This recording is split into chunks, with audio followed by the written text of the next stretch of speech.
Good evening and good morning from wherever you are, and welcome to The World's Gone Insane. Let's talk about it. Yes, it's a bit of a mouthful, but I think it's punchy to the point. Joining me is the Birdman Boko Haram. Of course, Ginge going all out. And we have a lot of things to talk about. It's been a very busy week, especially with film and TV stuff. A lot of stuff. Obviously, we're covering strikes, we're covering casting decisions, we're covering douchebag CEOs, and a whole bunch of other stuff as well. Gaming, nothing too crazy this week, just two topics, which we'll get to later on. But as always, we start with news and politics and life.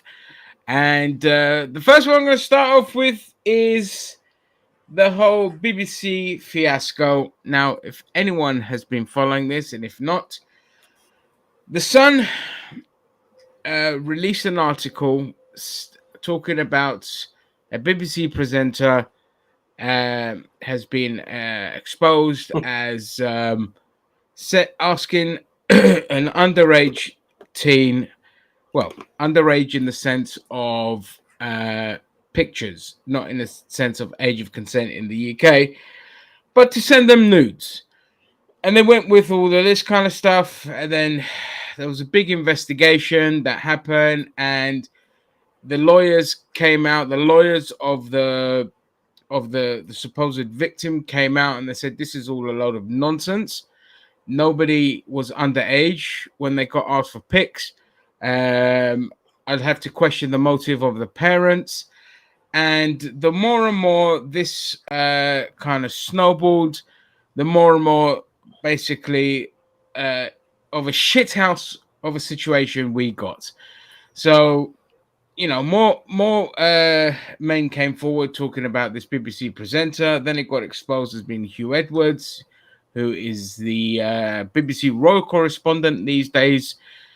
And because of the implications of paedophilia, which turned out to be completely false, it completely destroyed this man's life. And the Sun has a lot to answer for. This is Murdoch being Murdoch, trying to do everything to destroy the BBC. And in the end, they came out looking the worst. The Met Police came out and saying there is absolutely nothing to investigate. We've done our investigation. Actually, I will need to be clear on this. We have conducted our investigation and we have found nothing illegal has taken place, meaning that Hugh Edwards did not get naked pictures of an underage. They never disclosed the gender, but I think it's a boy. Man. They weren't underage. He's texting young men, but they're all of legal age in their 20s and so forth. So no law was broken. He was exposed. His wife came out and exposed him just to say that, hey, look what the Sun has done. Look what's happened to my husband. And it doesn't matter what goes on in their private life. That's between them. I don't give a shit, about what he does in his private life. He's broken no laws, but he's had his life completely and unfairly destroyed. Yet again by the Sun, who we in this country have a press that just has no boundaries. They go under the guise of it's in the public interest, but it really isn't. It is just about them wanting to destroy people's lives, to pry, to prod, to be nosy fucking little cunts, and to profit off of people's misery. That's all they are. They're a disgusting paper run by one of the worst human beings to walk this planet in the 20th century. Yeah, the effect Rupert Murdoch has had on society. My God. It's shocking. It's shocking the effect one man has had on society. Never ever let them say that one man can't change anything. Rupert Murdoch is the epitome of that. Nigel Farage is another one. Okay. Never ever let them tell you one person can't make a difference. Donald Trump. Yeah. Well, Donald Trump, all this kind of stuff. And it's just fucking disgusting. Like, okay, I'm not defending the BBC and its history of defending pedophiles, I the Sun itself has always been very questionable. Some of its editors and some of its journals on there have repeatedly talked about attraction to younger girls, younger women, and all this kind of stuff. And so it's just flagrant hypocrisy. Getting They were Sam having Fox to get her 16-year-old tits out. yeah, Yeah, 16-year-old page three girls. They had this one girl who, by the time she turned 16, she was going to reveal, but she was semi-revealing as a tease till her birthday, so she can finally reveal her tits when she was fucking 16. And the Sun was promoting this shit. yeah, You know what I mean? They're yeah. not the arbiters of morality. No, You know, there never have been. There never will be. I'm not saying, look, if there was a legitimate story to be had and there's a legitimate thing to expose, we can't just say, oh, we can't do the whataboutism with them. If there was a legitimate story, hey, Metro, anus, this is Chris. Yes. hey, Chris. But I'm just saying, if there's a legitimate story to be had, that's fine. You can't turn around and say the Sun got there first, they expose it, and if it was done properly and it was something exposed, good on them on this occasion. However, it wasn't. It was a complete botch, and I hope they get the shit sued out of them. And heads won't roll because they never do. Because nobody's going to go after Murdoch. Look what after the phone hacking scandal and all this kind of stuff. Nobody really paid for it. A couple of jobs got lost and shuffled around, and yeah, there was no major fallout. I mean, and the Sun, to be clear, this newspaper is operating at a loss of 60 million a year. It's propped up by Murdoch to do shit like this, to do dirty, disgusting, underhanded reporting, to kind of smear and destroy an institution that, to be fair, fuck the BBC. But the point is, a newspaper like that, a company like that, shouldn't be allowed to do that kind of damage whilst operating at a loss. Just like the Telegraph is on the brink of going under, the Sun should be allowed to go under as well. Birdman, have you got any thoughts on that? Well, I've never been a fan of Rupert Murdoch, his news empire, the Sun newspaper, and I'm not surprised they did what they did, to tell you the truth. I mean, they have been throughout my life, way back to like the Hillsborough disaster and stuff like that. Yeah. They have constantly lied about certain things and tried to bend the truth and persuade public opinion on issues.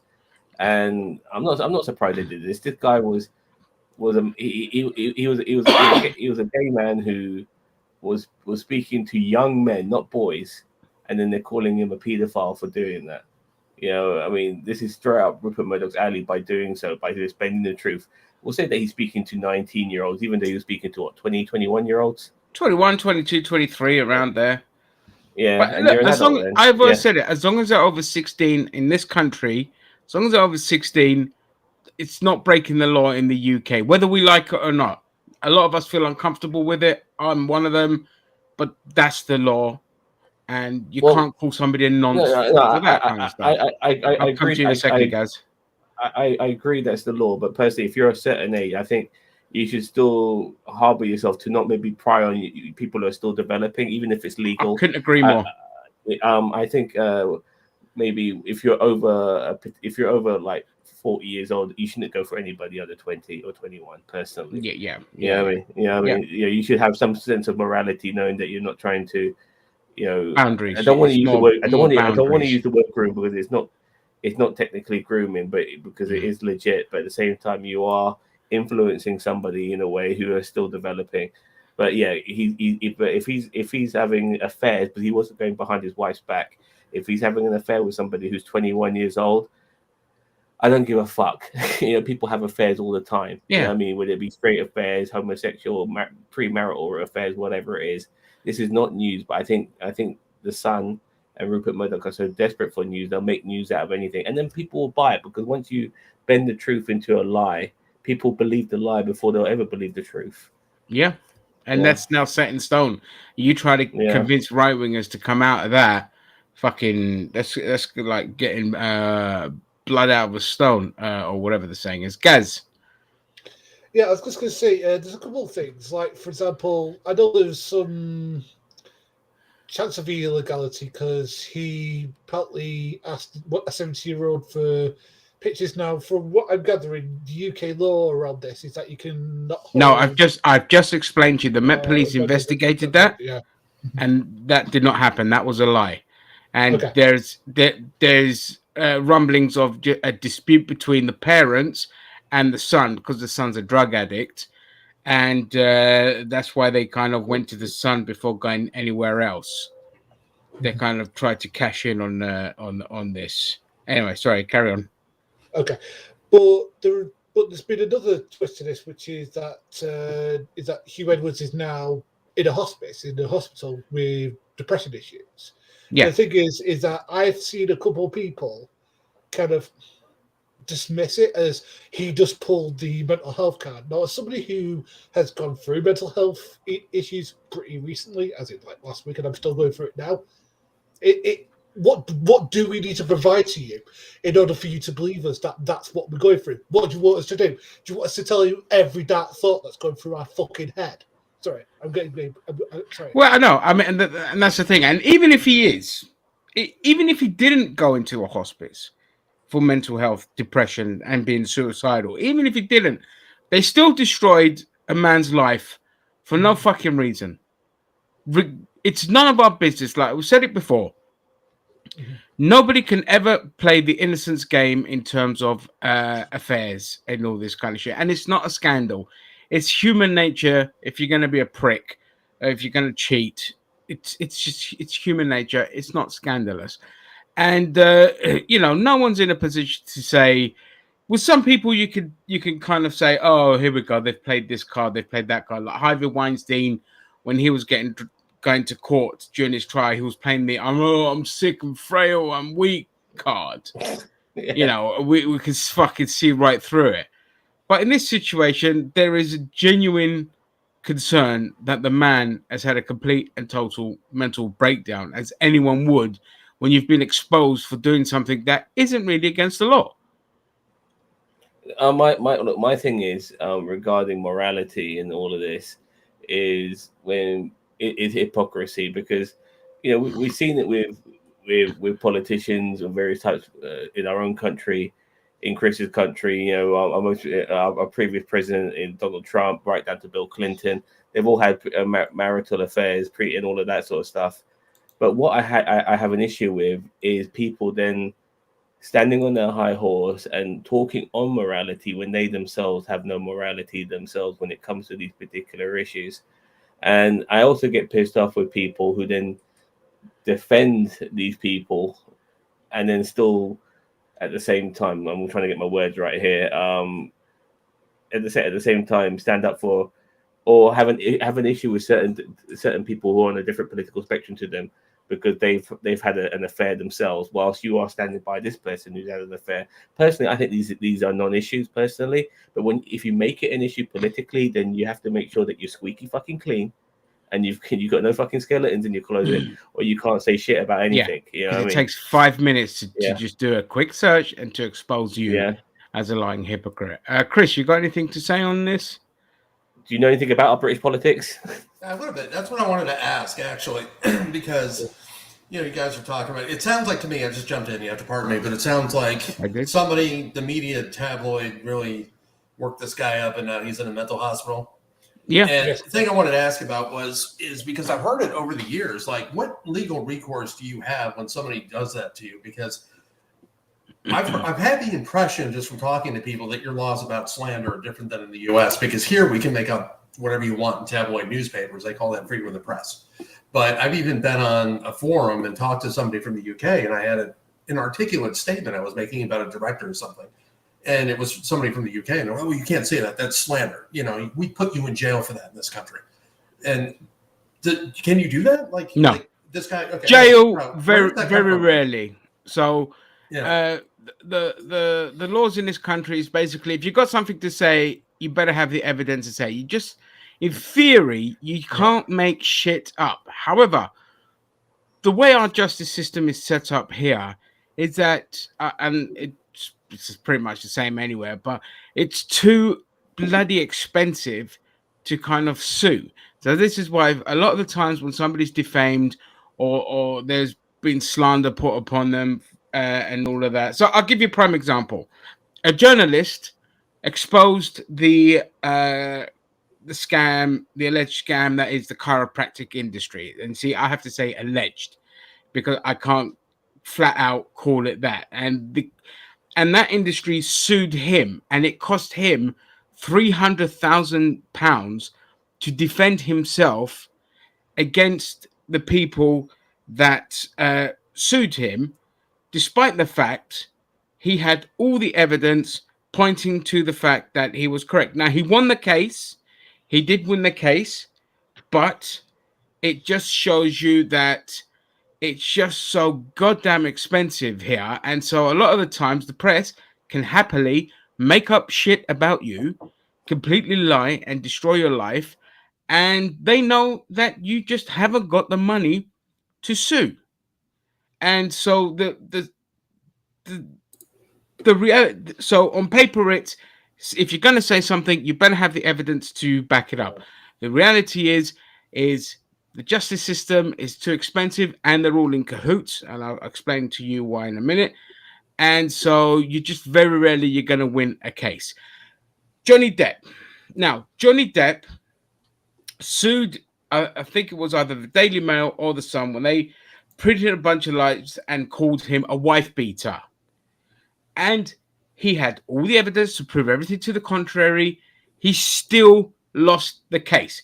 Why? Because the judge, who, by the way, was very much in bed with the Sun newspaper, I think it was the Sun, saying, well, there's still the possibility that you did beat your wife. There you go, you've lost the case. And that cost him millions of pounds. That's how screwed up this love. Yeah, because so it sounds like you're guilty until proven innocent. Yeah, you're guilty until proven innocent. And right. By then, the what you call it, the thing of public opinion is out there, and the court of public opinion is out there, and it's a mess. So, but I want people to understand, we do have freedom of speech here. You could say whatever the fuck you want in this country. However, if you're an ordinary person, okay, on our levels and all this, and you just, say something that's a baseless lie and that causes repercussions to the person accused, then you just know that you could get sued. Just that if you go after a big institution like the Sun, you're never going to afford it. Yeah. Well, it's the same thing here. You're going to have repercussions if you damage somebody's business, or if they have a reputation for business, that kind of thing. Definitely it's going to happen. But, to people on the street, it's not. You can say whatever you want here too. But it's interesting though, because here it's kind of like we have the paparazzi and stuff like that, but it's hands off. It's always photos of, a famous couple at the beach or something like that. Like that's why I think we have more of a tabloid industry where it's completely made up, because it's not true. And I don't know why they don't sue for that here, but it seems like you have a much more aggressive media.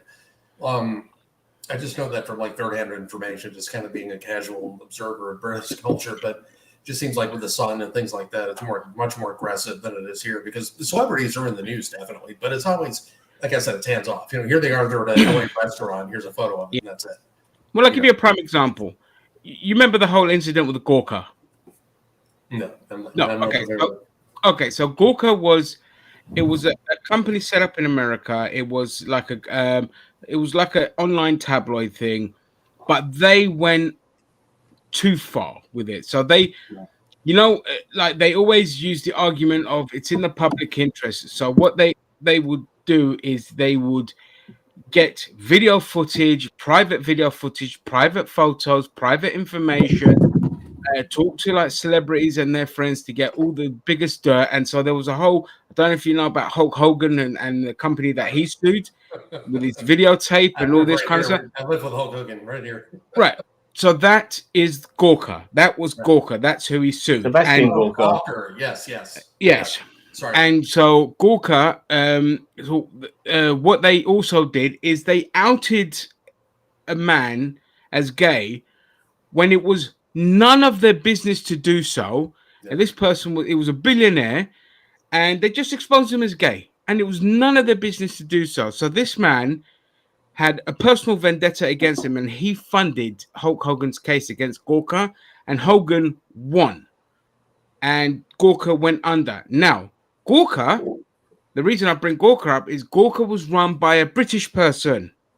So he started this company with the British mentality of, I have a right to pry into your life as intimately and as private as possible because it's in the public interest.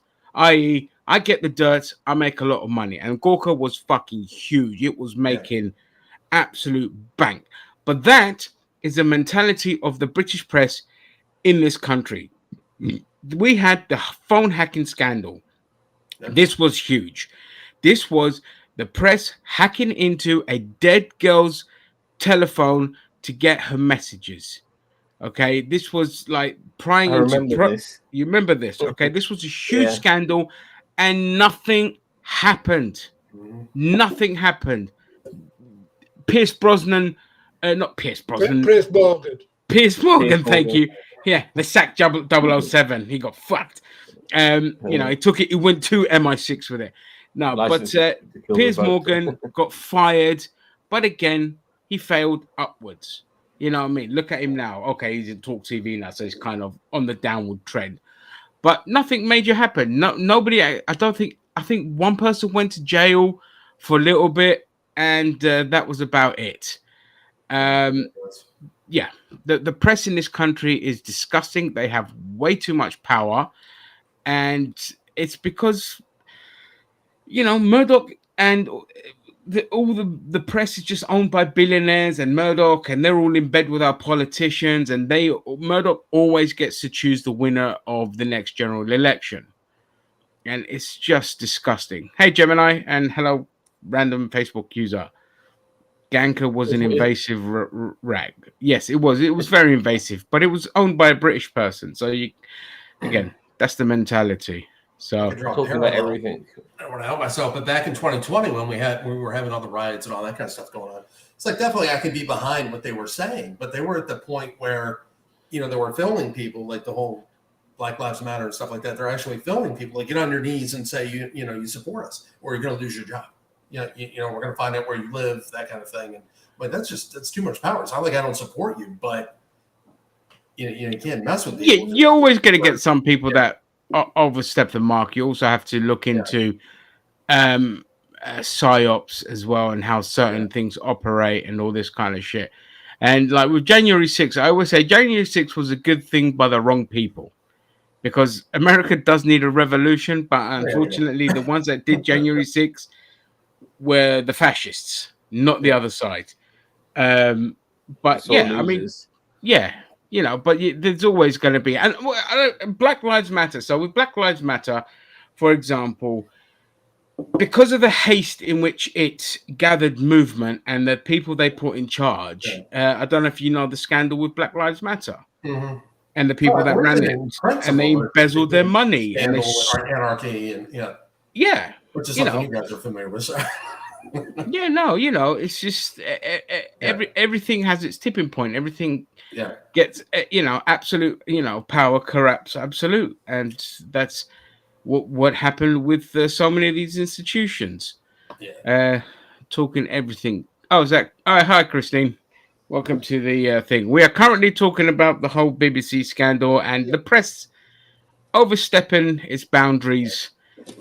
And regarding freedom of speech, it is and it isn't, because unfortunately, if you're a regular person like us and you're speaking towards power and you're really putting the sword to them, the police unfortunately will fuck you over in this country. We've seen it with the monarchy, when people were speaking up against the monarchy and they were getting arrested in their fucking droves because apparently they were disturbing the peace. But this is freedom of speech at the same fucking time. There's no better time to speak up against the monarchy when the Queen has died, or when we had the King's coronation. And unfortunately, these people with their plaques and stuff like that, who don't want a monarchy, myself included, Ginger as well, not Gaz, unfortunately, but we should be able to speak our minds and not get arrested for this. And this is why I feel the democracy in my country is a pile of shit. Our last two prime ministers haven't not been democratically elected. It's been the boys' club how they got into power. everything just feels, it all feels like a farce. It all feels like make believe, because more and more each day, like the corruption is in our fucking faces, and those people who are corrupted are saying, "What are you going to do about it? You can't do shit." And because the thing is, for me, is I don't understand why this was the biggest story when we have at least 4 or 5 that I think could be bigger. Let me name them for you, if I may. The fact that our former Prime Minister apparently forgot the code to his phone for his COVID parties that he had, so they couldn't get to the WhatsApp message. We're talking Boris Johnson, yeah. Yes, that's what we're talking about. The fact that the mortgage thing here is about to hit the fan. The fact that there's a climate crisis coming and it's already hit. Or the fact that, a lot of people are still tweeting about the family migrant crisis when the migrant population here wouldn't fit into Wembley Stadium most days. And this is in a year. This is not like, in a week. This is like in a year. So I just don't get it. Well, I mean, you've just listed exactly why they used this story. It's all a distraction, and I don't know why they bother, because like our media here, they're just actually the press and the media around the world that is mainstream just doesn't hold power accountable anymore. They just don't. They're in bed with power. Okay, doesn't matter if they work for power. Yeah, they work for power. They're owned by the powers that be, and so they don't challenge them. Huh? It's all about making money.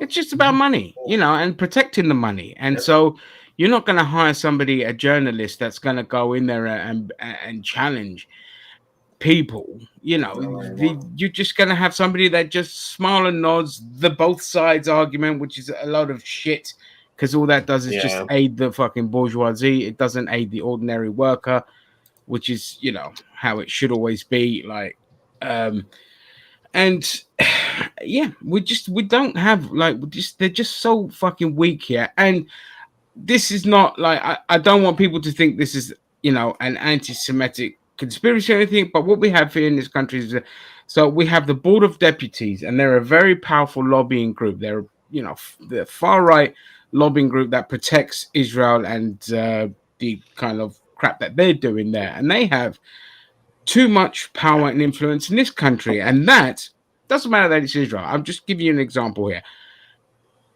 We talk about sovereignty, so we left Europe because we wanted control of our borders and our sovereignty, and to get back control and be a nation of, completely independent from EU and all this kind of shit.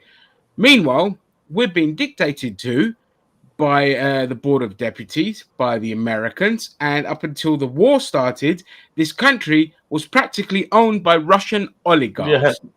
But when the Russian oligarchs had their wealth seized, every single Tory and some Labour politicians got exposed as taking huge donations from Russian oligarchs and from Saudis. And we've sold all our property off to the Arabs and to the Chinese. And all our corporations are owned by the Americans and all that. Where's the fucking sovereignty? You saw it in our football clubs, James. You're like, it's currently at one point owned by Russians and Saudis. Now it's mainly Qataris and Saudis and Americans. Americans, of course. Yeah. Because football's so fucking expensive, so now it's just a billionaire's game. And Arsene Wenger warned about this before Chelsea got taken over by Abramovich, where it's all started. Unfortunately, Wenger's corrupt himself now. He wants fucking he wants a World Cup every 2 years. Yeah, which is ridiculous. Absolutely ridiculous. Ridiculous. Yeah. They want a tournament. They want an international tournament or a European tournament every year to be taking place. It's like, no, it just dilutes it from being special. Stops it from being special. So. Yeah. Anyone got anything? Yeah, go on, guys.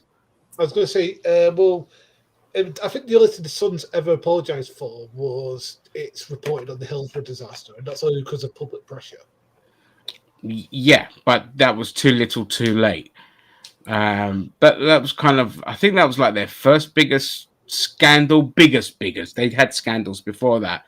And so, Chris, if you're not aware, in the UK we had like this big disaster that happened called the Hillsborough disaster. So it was It was like 89, basically 89, and there was 96 football fans were crushed when the stadium became overcrowded.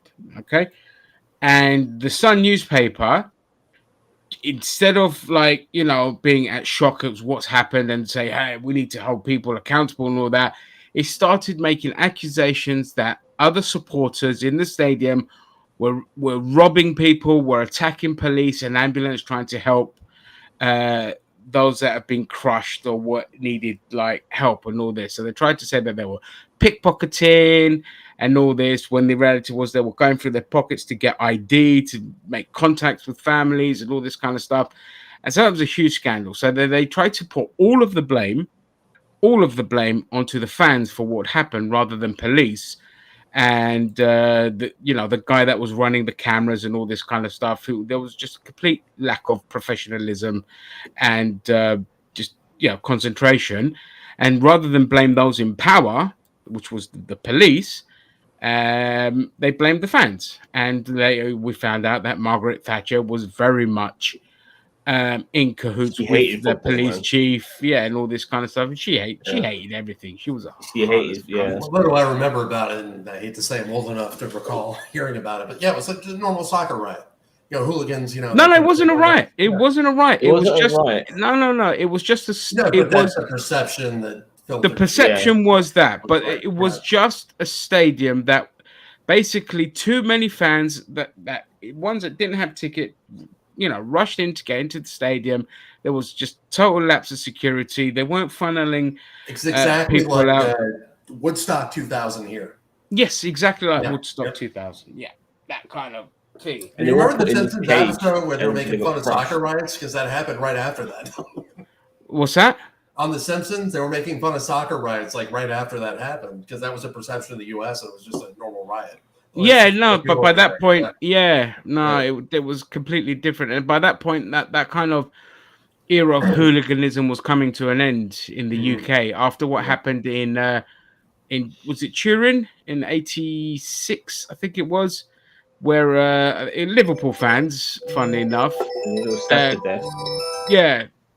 No, they caused a lot of deaths against Juventus fans and all of that, and it was big fuck, and we got banned from Europe for like 5 years or whatever it was.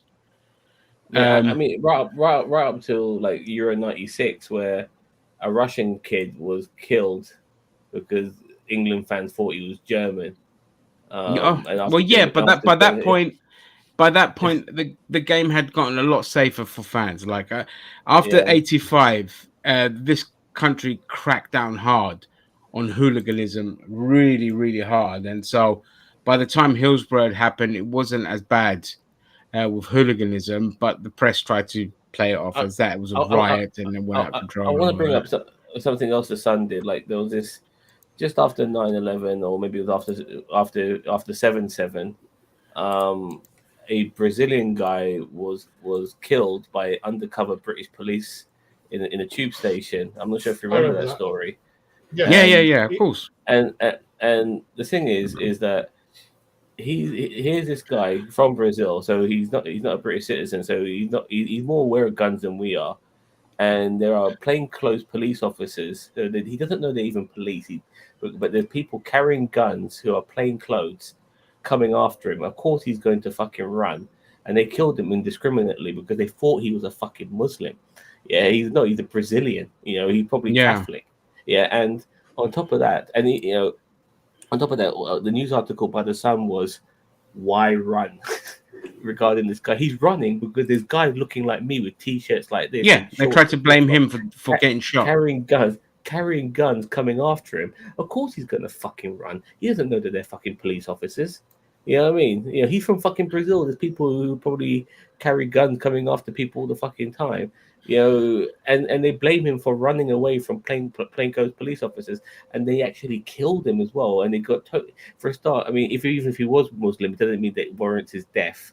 And then on top of that, he wasn't Muslim. He wasn't even fucking from Middle East. He was fucking Brazilian. It's like it's just, and then goddamn Catholic. The Sun fucking tried to defend the actions of the police who killed this innocent man.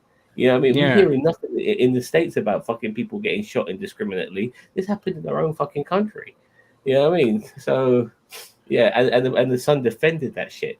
They defended that shit. There's nothing to defend there, man. You know what I mean? The police fucked up. You know, the police fucked up big time. So, yeah. Okay. So that's that on the British press. Let's move on because we do have a lot of topics to cover. I was going to talk about John Hill, but I'm just going to say he's an insecure little bitch, and his ex is also crazy as well, because I don't think she's also like the more it carries on, she's also showing her own insecurities of not being able to let go of the relationship. So we'll move on from that. Ukraine, Ukraine, a fucking hello, the puppet of Europe. So if anyone knows, look, I saw that picture of NATO. Yeah, like you left on Jack Jones. Okay, so my attitude towards Ukraine is that for years and years and years, since the American-backed coup in 2014, that was when Mr. Obama was in power.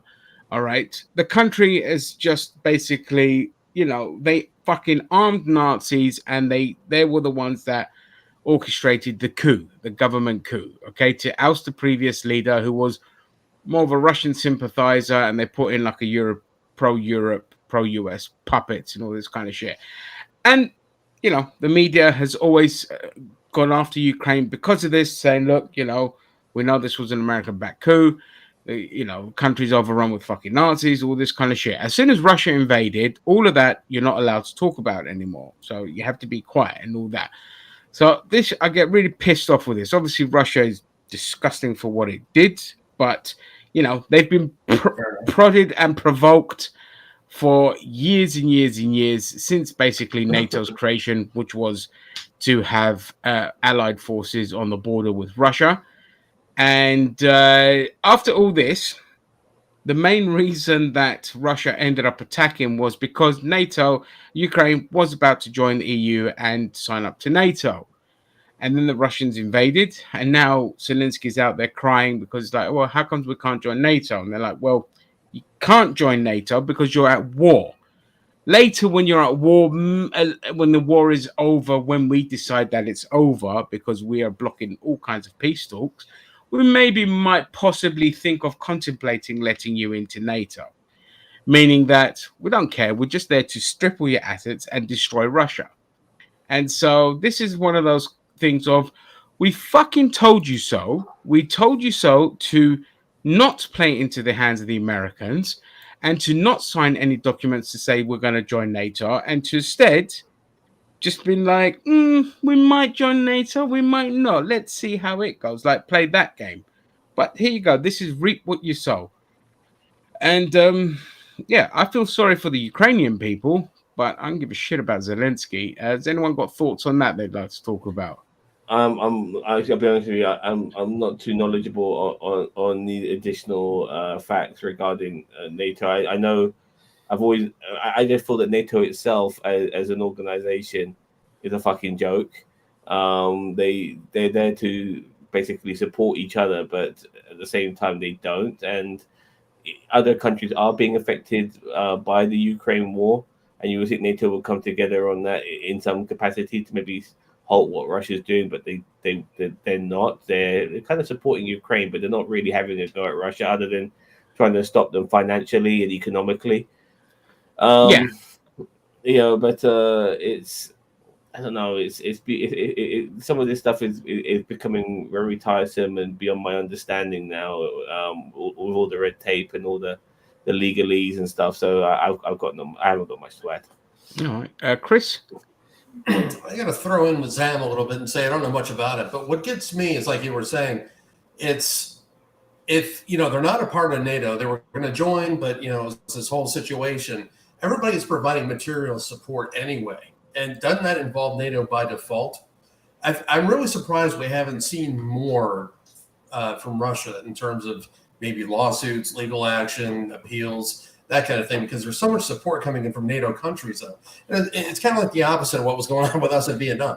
Like, Russia, or it was Russia and everybody else, China was funneling arms into, Vietnam and all that. And it's kind of the reverse of that. But it's just now you're in a proxy war again. And it's just, I'm surprised there hasn't been more. It's like, hey, my beef was with the Ukraine. You guys are throwing in. Why? I'm really surprised he hasn't appealed like on a more global level to say, the hell, guys. When it comes to like international law, like regarding maybe a lawsuit, like who ends up being the judge for internationally on those particular decisions, so they become a lot more harder to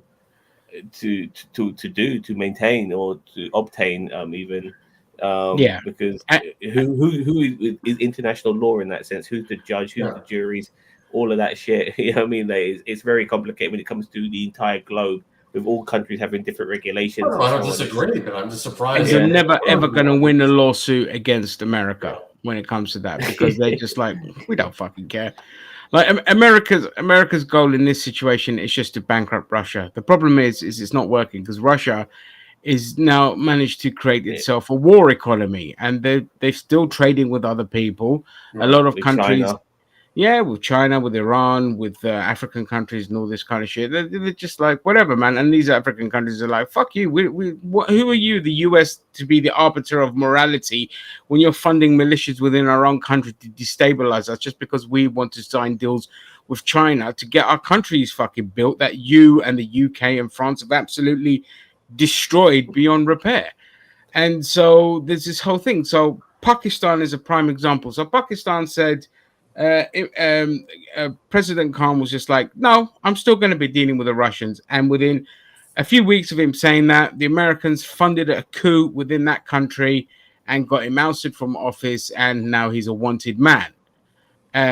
Whereas India were just like, yeah, you could try that with us, but remember, militarily, we could fuck anyone up because we have a massive army. India's growing. India's a superpower now. India's a superpower. It has the second largest economy, and it's just a beast of a nation. So, and a lot of these countries also are just looking to abandon the dollar. They're going to be trading in their own currencies under the BRICS kind of coalition and all this. And this is, of course, a big threat to America. So they've managed to wrangle Russia.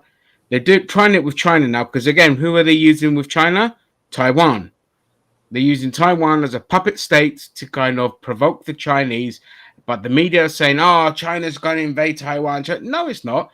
You have hundreds of your boats kind of stationed around there, provoking the Chinese. And the Chinese are saying to you, hey, listen, keep poking the bear, and maybe we will, maybe we won't. But if I was China, I'll just be like, okay, well, we're just not going to export to your country. Good luck with that.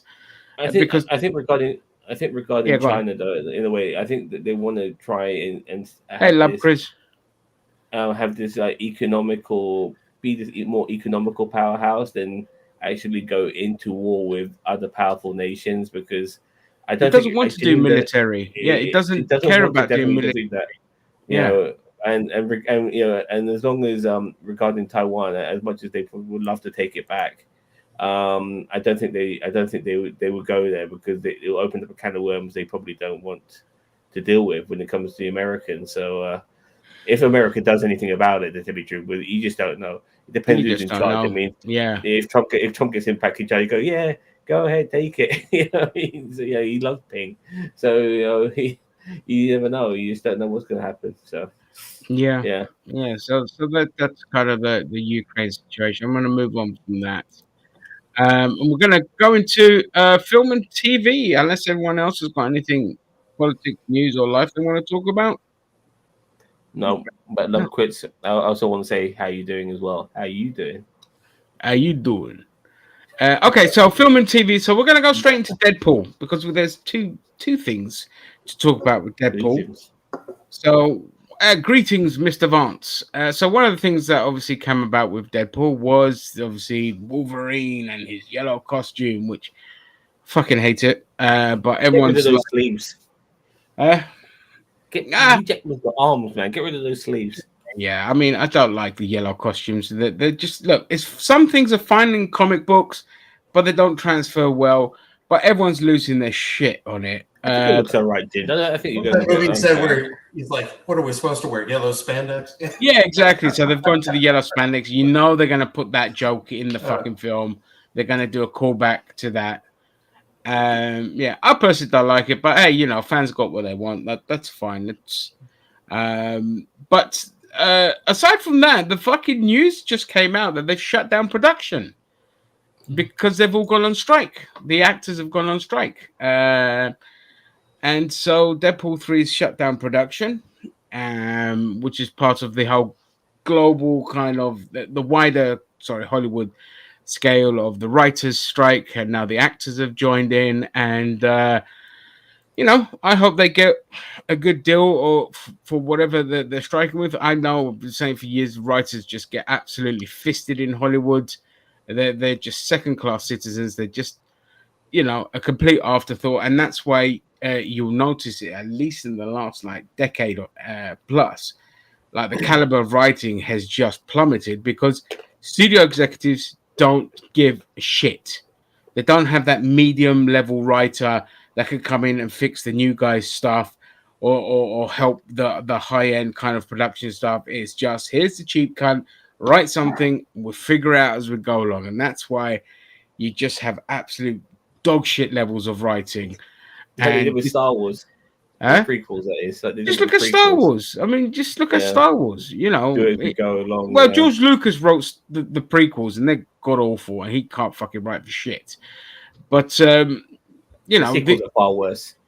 The sequels are far worse written. They're way worse. Jesus Christ! I'm just going to read some. Deadpool is shut down to SAG after doing WGA strikes. Studios plan to let writers' strike continue until WGA is out of money. Hollywood asked the federal government to mediate negotiation. Now that SAG has joined in, everything is out the window. Yeah, absolutely. So one of the execs just came out and just blatantly said, we're happy to let these strikes carry on because we're going to wait until they're all starving and evicted from their houses and don't have any money. And so they're going to come crawling back and get a far worse deal. And that, of course, triggered a lot of, the kind of the actors as well. And now they're joining in. I mean, there was rumbles of them joining in anyway, but since this kind of shit happened in the middle of negotiations, all the actors just walked out, said, "No, fuck you. We're in this for the long haul." So now all the actors have walked out. This is absolutely fantastic, by the way, James. I love it. I love Hollywood it. needs the first with the writers, now with the actors. Hollywood blockbusters are flopping hardcore. I feel studio execs are really on their knees right now because they're a part of corporate America, which really are struggling at this moment in time, and I'm loving it. You know, I'm hoping, that some sort of hubris will come. But in my opinion, I wouldn't be surprised if they started going down the old ChatGPT route to get their scripts written and also get some AI fucking actors on our screens. Which is what they're saying the strike is about, though, is the whole AI. We're not being paid enough. Yeah. Well, if they actually go down that route and say, "Fuck you guys, we want to keep all our money for ourselves and still pay you guys fuck all." Yeah. Well, on that, just 1 second, Zam. On that, because Vance, I was about to talk about this. Because did you see the studios plan to own likeness of actors in perpetuity for $200 a piece? Yeah, they were going to scan and reuse actors using, like digitally scan an actor's face, especially for like extras, background actors, and things like that. In particular, just pay you like $200 to do for the privilege. And then that's it. And then they're just going to always use your likeness using AI and computer-generated imagery for free. And so you never get paid. So they're looking to fuck over extras and background actors as well. Meanwhile, they're posting record profits and the CEOs are making like hundreds of millions of dollars a year.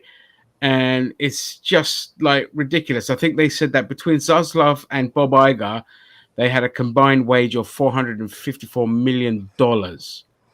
And they're coming out fucking crying about the actors and the writers being unreasonable. Like Iger, while he's attending a billionaire fucking outing event thing that they hold every year, which was where Bezos decided to buy the Washington Post and all this kind of shit. So why he's attending that event, he's talking about writers and actors being unreasonable because the climate's changed and all of that. It's like you're making profits. You're not operating at losses. Okay, so you have no say in this. You have no sway. Sorry, not sway in this.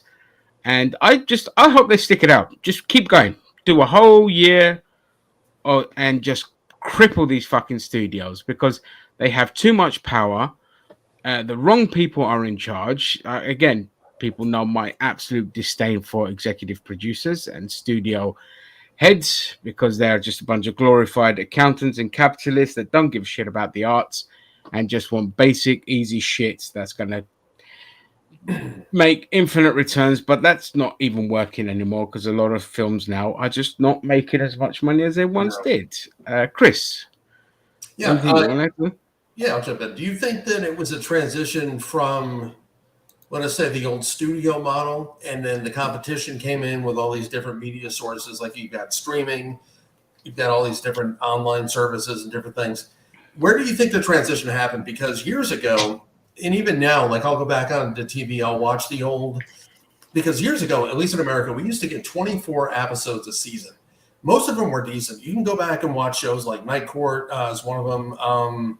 Even some of the top shows, Hill Street Blues, anything like that from they used to be Star Trek Next Generation. Yeah, they were all decent. There may be one or two that sucked, or maybe there was a moment in that episode that wasn't that good.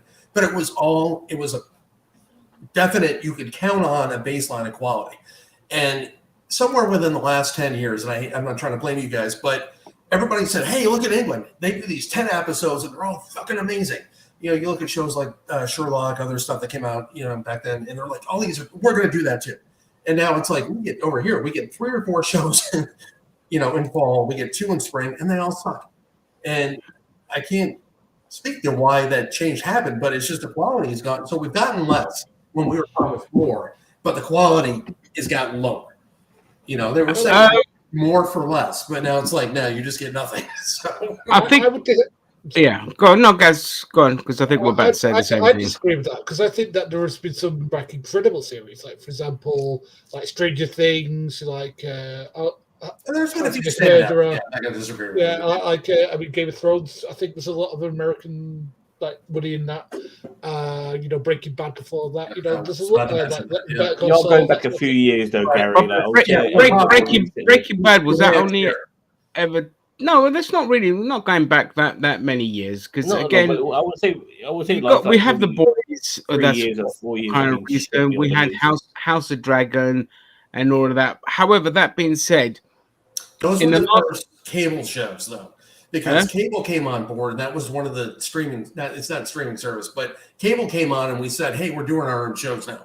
Rather than HBO was like one of the few people to do that here, and we still had the 24 whatever, but that's basically our what we call over-the-air channels, which is similar to you guys, where you guys have like BBC 1, 2, and 3. That'd be like our ABC, NBC, that kind of stuff. Yeah. The other channels, like they're mostly online, but what they did was they showed movies. So you had to subscribe to it, and they said, hey, since you're a subscriber, we can show all this content because obviously you've got a credit card, you're vouching already that you're over 18, so you're kind of like saying you can watch all this kind of adult content. Then they started doing their own shows, and at the time, they were some of the first people to do that outside of like streaming services. So that's why you did see stuff like Breaking Bad. Larry Sanders Show was one of the other ones that came out of that. But that was like that thin, I don't know, if you look at it geographically, it's like a thin strata right there. And then it's just all crap after that. So wait, the Larry Sanders Show came out of what exactly? You mean like HBO and that? Yeah. It was when they started producing their own content rather than just showing theatrical movies. Yeah, and HBO itself, to be honest, is one of the few channels that try to still maintain a level of quality. Yeah, with some of the stuff that they show. Everywhere else is just churning out stuff. I mean, I'm watching stuff on Netflix right now. It's just absolutely generic. I've watched things like Fubar and Citadel, which is on Amazon Prime, and I've been watching a show now called Florida Man. I don't know if it's good or not. I mean, it feels a little bit generic to a degree. Some of these series, some of these shows, I have to say, I am, with some of the stuff which is a bit more mainstream, I am enjoying Star Trek: Strange New Worlds. It has been excellent, but Secret Invasion has been just okay at best, and the Marvel stuff is supposed to be the top tier. It's hard to say really. I do feel that we are getting more stuff than ever, so we're being swamped, and we can't. It's very hard to filter between the good and the bad. Yeah, there might be Well, some the really problem good is, stuff out there, but yeah, you don't I know. mean, so we had, I mean, if we want to find out where it really started, you have to go all the way back to Band of Brothers. Okay, Band of Brothers was like Spielberg's kind of says, I loved Saving Private Ryan, so I want to expand more within that universe. So here's a spin-off of Band of Brothers. It was one of the first kind of big budget TV shows, and it was the worst show ever. No, I'm kidding. It was wonderful. I loved it. They were filming it not far from where I live, just up in Hertfordshire, and sometimes you could see like plumes of smoke in the air and all this kind of stuff, and it was really cool. Because where we would go, you could drive near the studio and you could see like all the production and all this kind of stuff. But that was it. And then we had Rome kind of come out as well, and that was another big budget thing and all this. So because these were massively popular, we started seeing TV entered its golden age. So imagine how long TV's been around, but it entered its golden age. We ended up with Sopranos, The Wire, Breaking Bad, all these incredible shows, and then Netflix. Would you put X-Files in there? No, yes, that was before all of that. No. Yeah, X-Files was over the before. year. Yeah, it was before all of that. But then 24. 24, yes. Lost, yes. Again, those were like big budget. Lost. I got lost with. Yeah, Heroes, the first series of Heroes. But again, that got derailed because of the writers' strike back then. But that's where But again, because of Rome and because of Band of Brothers, these shows come, and these were like 24 episodes, whereas those shows were not. And so you had all this kind of stuff, and then you had Heroes, and then Netflix. When Netflix got into the game, Netflix changed the game big time because they started doing so. They started creating their own shows. They started off with simple things like Orange is the New Black, which was the first two series of it were excellent. Although the protagonist was the wrong fucking person. They should have gotten rid of her after, the blonde one. They should have gotten rid of her after the first series. Like she gets out of jail and all that. There was 10 million times better characters in that, but that's on a personal level with that show. But then they went there. Then they did like Stranger Things, and then they've done like Ozark, and Ozark's fantastic. Yeah, Ozark, and they really just put a lot of budgets and money to started doing their own films, where their films have been really shit. They've had a couple of bangers, but mostly shit. But they just exploded in popularity. And that just started the streaming wars. So other companies were like, holy shit, Netflix is absolutely killing it. They have 200 million subscribers around the world. So now they started getting in on this. And then all the studios. So when people were cord cutting to save money, and they were just on Netflix because it was nice and cheap, all these other studios started getting in on it. And then we're right back to square one. And so revenues are yet again being split between all these different streaming services, which has had an effect on quality and budgets and all that. But also because they want turnover and to do these things quickly, you're just hiring whoever to get these things done. So two prime examples of absolute pieces of shit that got hold of property that they had no right to was the dumbass in charge of the Witcher franchise, who just came in and her and the other writers laughed at the source material and were like, we're going to do it our own way. Actually, three, because the Lord of the Rings lot did that as well. They laughed at the source material and wanted to make it their own. And also with Halo, where the God, that was a disaster. The writers had never even played the games. They just fucking read the synopsis and just tried to make a show of it. That's a good point. I agree with you. It's a good point because I've been a Simpsons fan since like 89 or 88 when it came on. I stopped watching it because they had a moment where the episode involved Homer was going to church, but they were trying to say that Reverend Lovejoy and the church they went to was Catholic. The Simpsons aren't Catholic. It's just, that's not even a fanboy kind of thing. It's like you don't know the show you're writing for. They're Presbyterian. Yeah, you don't know. You've never watched it. Yeah, but that's what I mean. Like, just stupid shit like this. And so this is where we're at now. And so where we're at now is you had studio executives that wanted big turnover. They didn't give a shit about the writers. They started becoming an afterthought because of the streaming platforms that were exploding. The writers' room was shrinking. They were getting paid a peanuts because they were just like, whatever, man. But they gave way too much money and power to executive producers. And these executive producers, Feige aside, okay, absolute dog shit, don't know the source material, don't care about the source material. They don't even care about making films.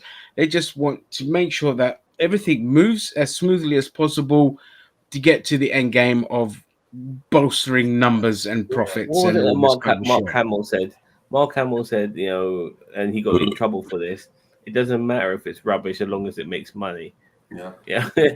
And that was during the court. I think the filming have to of Last Jedi. Social media to go along with that, because around 2000, 2010, Twitter, I think Tumblr had a big impact on that. All those social medias that came on board, the first time ever, because I'm a huge Doctor Who fan, and a lot of what I know is they canceled back in Sylvester McCoy's day because they just felt like, well, we don't know what to do.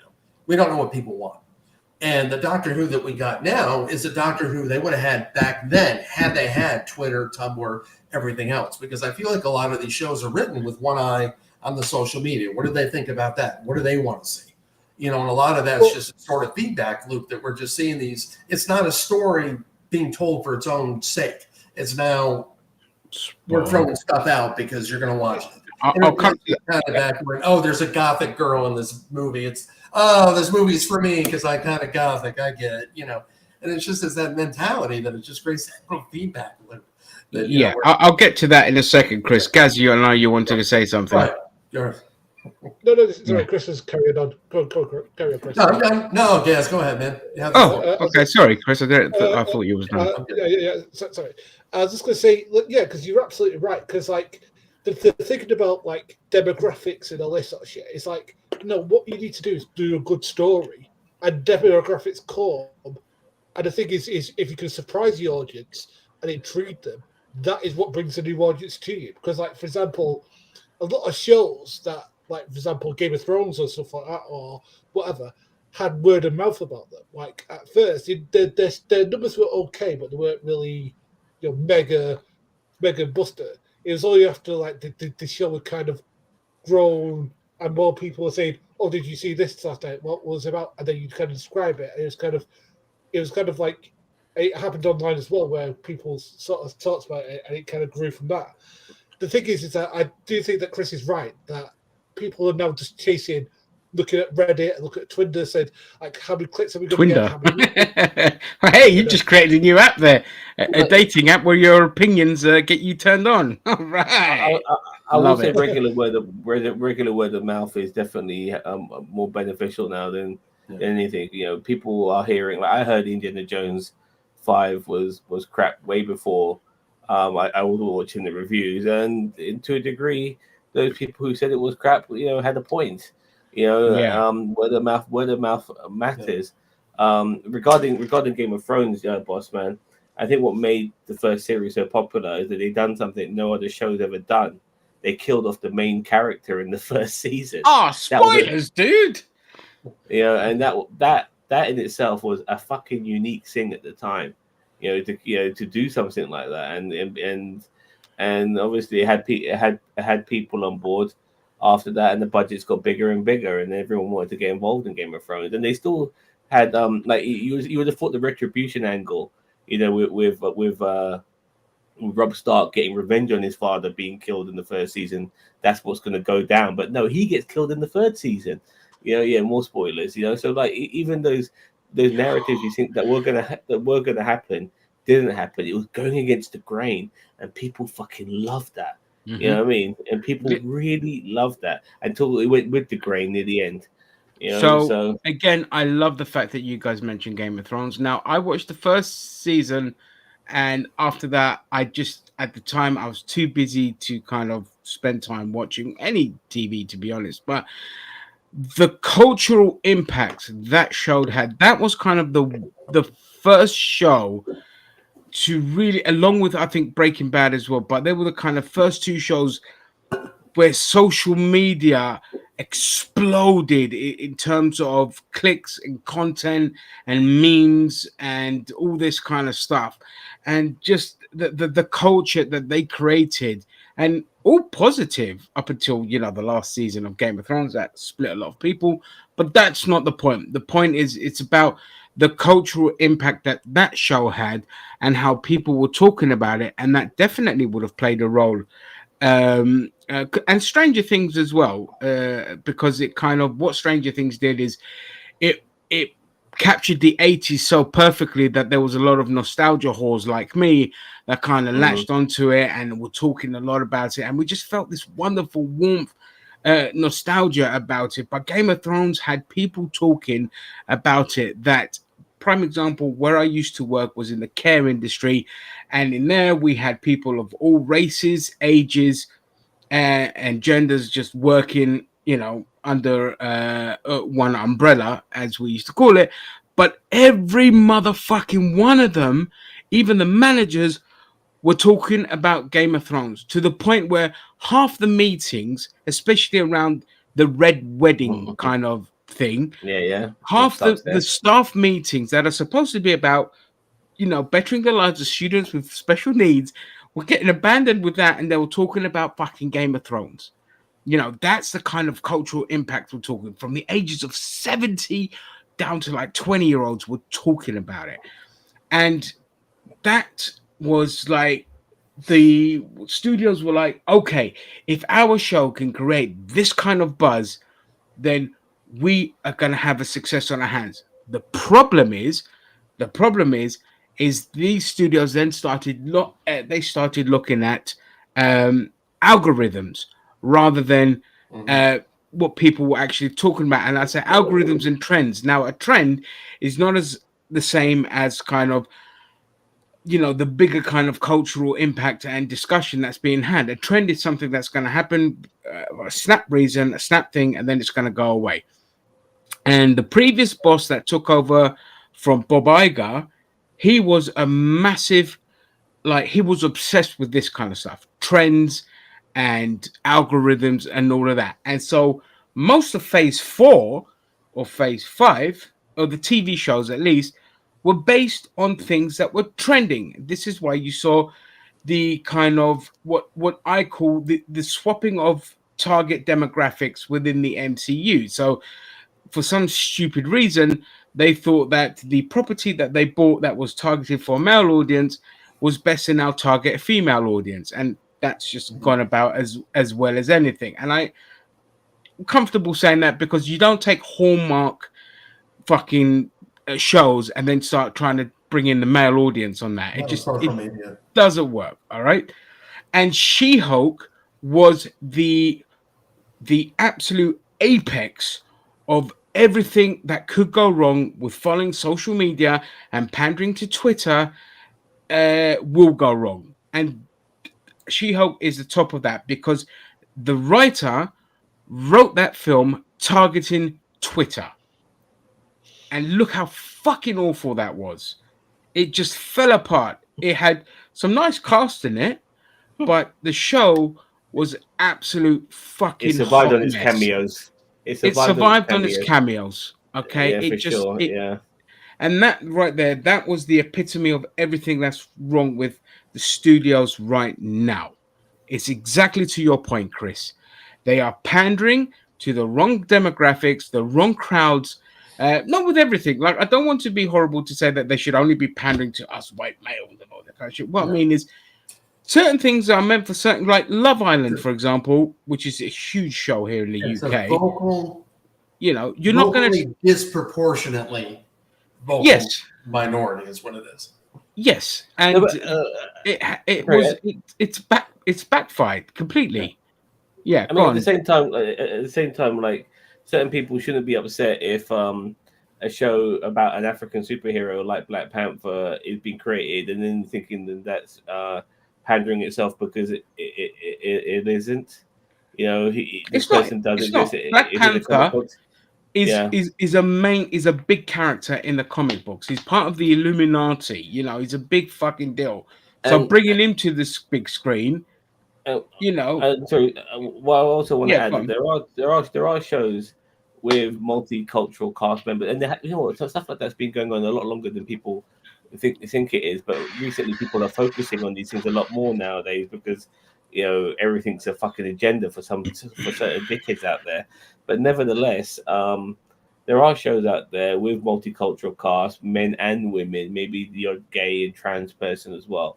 And if it's shit, and a lot of them are shit, people blame the diversity when it's not necessarily the case, because there are shows that people, it's the writing, because you know those fandom menace YouTubers who were targeting House of Dragon before it came out, were targeting the fact that it was going to have a lot of strong female cast members, and it was going to have diversity with Black Targaryens and stuff like that. And they had a real issue with that show, calling it woke, yada yada yada. But when the show came out, it was fucking massive.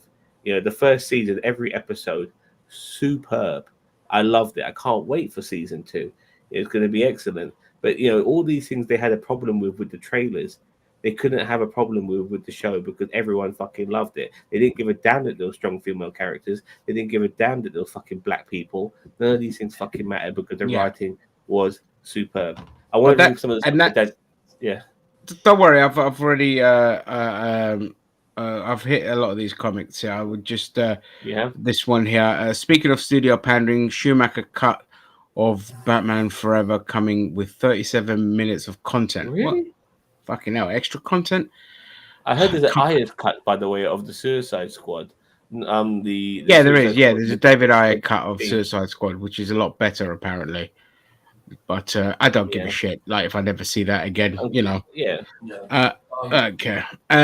But I just want to go. So again, Zam, you hit the fucking nail on the head in terms of the writing.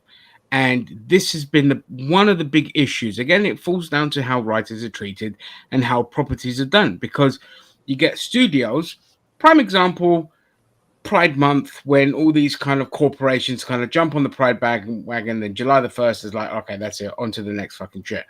So it's a bit like that. It's just like, okay, we're going to get black people, Asian people, all of that. We're going to chuck them all in there. And their whole character's identity is their race. Nothing else. The white character is still going to be the best developed character, the best written character. They're going to have a wide range of issues and story progression because of that. But all the diverse characters are going to be stuck within the window of it's all about their race, and that's their whole identity, and that's all of that. And by doing so, they did a huge disservice to diversity, and it's created a lot of resentment because all you keep getting is the same fucking liberal talking points that we keep getting. And I'm very specific on saying liberal. That's the centrists, not the fucking left. It's this kind of liberal talking points of, you know, cultural identity rather than actually writing fantastically good characters. And that because that's happening in every fucking show across all the studios, you're just like, well, at this fucking point, what's the point of having a female character or a black character when they're just going to do the same shit? And that's created its own resentment. I want to roll the clock. Spider-Man Across the Spider-Verse. Sorry, Spider-Man Across the Spider-Verse is a very good example of diversity and all of that. And their race and the characters, well, for most of them, you know, not being an issue. I mean, like, because it was multiverse, having an Indian Spider-Man where India's taken over Manhattan, people can maybe go on about that a little bit, but that is a multiverse. But overall, Miles Morales, him being a mixed race kid, all of that sort of shit, it never once became an issue. they focused on developing the character, and they did it really well. They did the same with Gwen. They focused on developing the characters, and they were very versatile and diverse in their emotions and their situations and all of that. And that Latin Spider-Man as well, who's kind of like the antagonist. Spider-Man 2099. Yeah, like no one gave a shit that he was Latin, either the one who was voiced by Oscar Isaac, all of these things, because those sort of things became an issue. But once again, if you go onto the Fandom Menace channels, they have to shit on it because it is diverse. Like everyone else, you read the chat, a lot of them are loving the animation, even their hardcore fans, they're loving it. But they have to fucking hate on it, you know what I mean? Because but that's their bread and butter, so that's not really relevant. Yeah, exactly. That's that attention thing on the. The thing is that I mean, look, I have no problem with, let's say, for example, if it's a gay character or a black character or whatever, dealing with the issues that those people have to deal with. Yeah, that's too much. I can't handle it. No, but what I'm saying is that if that person who's cut their arc has to deal with issues that don't affect the rest of us, that's okay because that's part of life. But that should not just be their character. That should be just a part of their life that they sometimes have to deal with shit. Exactly. Yeah. Exactly. It's just tenets of basic storytelling that is just gone out the fucking window with Hollywood, because they just want the Twitter pats on the back and the fucking liberal white guilt brownie points. That's what they fucking want, and it's just like you're doing a disservice. I mean, let's take so Black Panther. I mean, Black Panther 2 should have been like one of those big eye-rolling films of like, oh god, it's all women and they're black and all that. Holy fucking shit! That sequel had some of the best blooded acting in the whole of the MCU. Every character, every fucking character, you would just like, I want to know what the fuck is going to happen. Some of the action scenes was silly. Riri Williams could walk off a cliff. Riri Williams, fine. Okay, that's the weak part of the thing. Yeah, but I'm talking about the main characters like your Shuri, your Queen, the established ones. Yeah, oh god, what's the White Ape as he's called in the comic books? Okoye, the big dude, man. What's his fucking name? I forgot, but I forgot his name. But all of them, they were just fucking brilliantly well written. It was about the story. It wasn't about their race. It was just about the situation that they're in, the loss that they suffered. It was about how they deal with grief and loss, and how they move forward from that. And it was wonderful. But that's because the director, Ryan Coogler, knows his stuff. He knows about good writing, good storytelling, and all this kind of shit, and not about just fucking pandering. Ryan Coogler, and that's why, man. Phenomenal director. Coogler, I think he is. You called him Coogler, I thought. Coogler, fuck's sake, sorry. I'd like to go back the clock a little bit. I want to go back to Aliens 2. That kind of summarizes a bunch of points that you guys are talking about, because one of the things is I think Zan was talking about how the buzz builds, the word of mouth advertising gets going. And the way that happens a lot, you see this in subcultures with music and different stuff, is because it kind of grows organically. It modifies itself. It changes. It tries to do things like George Martin. He was a guest here in Florida at a very small local sci-fi convention back in the 80s. When he was a what? Sorry? He was a guest. Oh, guest. At a science fiction convention, a very locally run science convention here back in the day, like in the 80s. And he was trying to get published. But it's because he was at it for so long that it starts building, it evolves and mutates and grows. And you start building an audience organically. But this was his idea that he just kept pursuing and pursuing. And it gets to that point where everybody's like, dude, have you seen this? You got to go watch this. Oh, my God, everybody's up in this. And that's where all that buzz comes from, because it finally hits a point of critical mass and everybody's talking about it. And this happens a lot with like things that are isolated. Back in the day, music would get started over the West Coast and would finally hit. But that was years after, like a band would be new on the East Coast and it was old 20 years ago on the West Coast. Yeah, I get that. That's just how it builds that critical mass. But if we go back to Aliens, I think that was the same thing, because like back in the day, a lot of movies were just built in house. Like, I don't like the script. It's not good enough. Work on it some more. Kind of had that growth process to it. And I always look at Ripley because the thing I don't like, I get a little defensive because I am a man, but I've also worked with at-risk youth, also kind of nerdy kids and stuff like that in school. And they always get leveled at, well, you're sexist, you're racist, you're misogynist, blah, blah, blah. I'm like, no, but you look at me or kids, nobody had a problem with Ripley. She was a strong character. That could have been a black woman in that same role, and it wouldn't have mattered. We still would have been fans of that movie because it was a well-written character. It was a well-written movie. It didn't matter that she was a woman. I would like to add, this is well-written. We'll take it. It's good for us, you know. Yeah, that's it. That's all it is. I want to add, though, if let's just be honest with ourselves, though.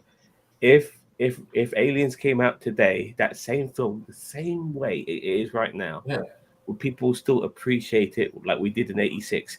Because we have a woman who's not military trained, who ends up being the only person surviving, who ends up fighting against the alien fucking queen.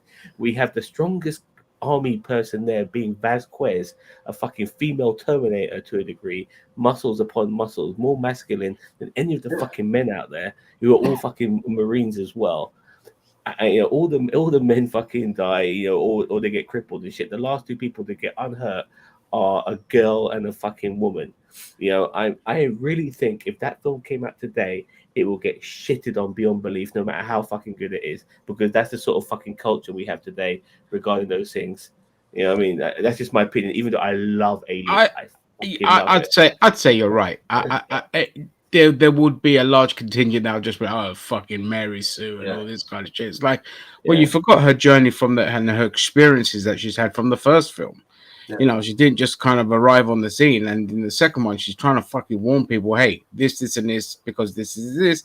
And again, you see, no one's listened to her, just being ignored. Then all of a sudden, hey, there you go. The shit's hit the fan. And Ripley's got to fucking pick up the pieces. I'm going to drive the car and save everyone. I'm going to jump into the fucking loader suit and fucking fight the queen. She's like, I've done this before.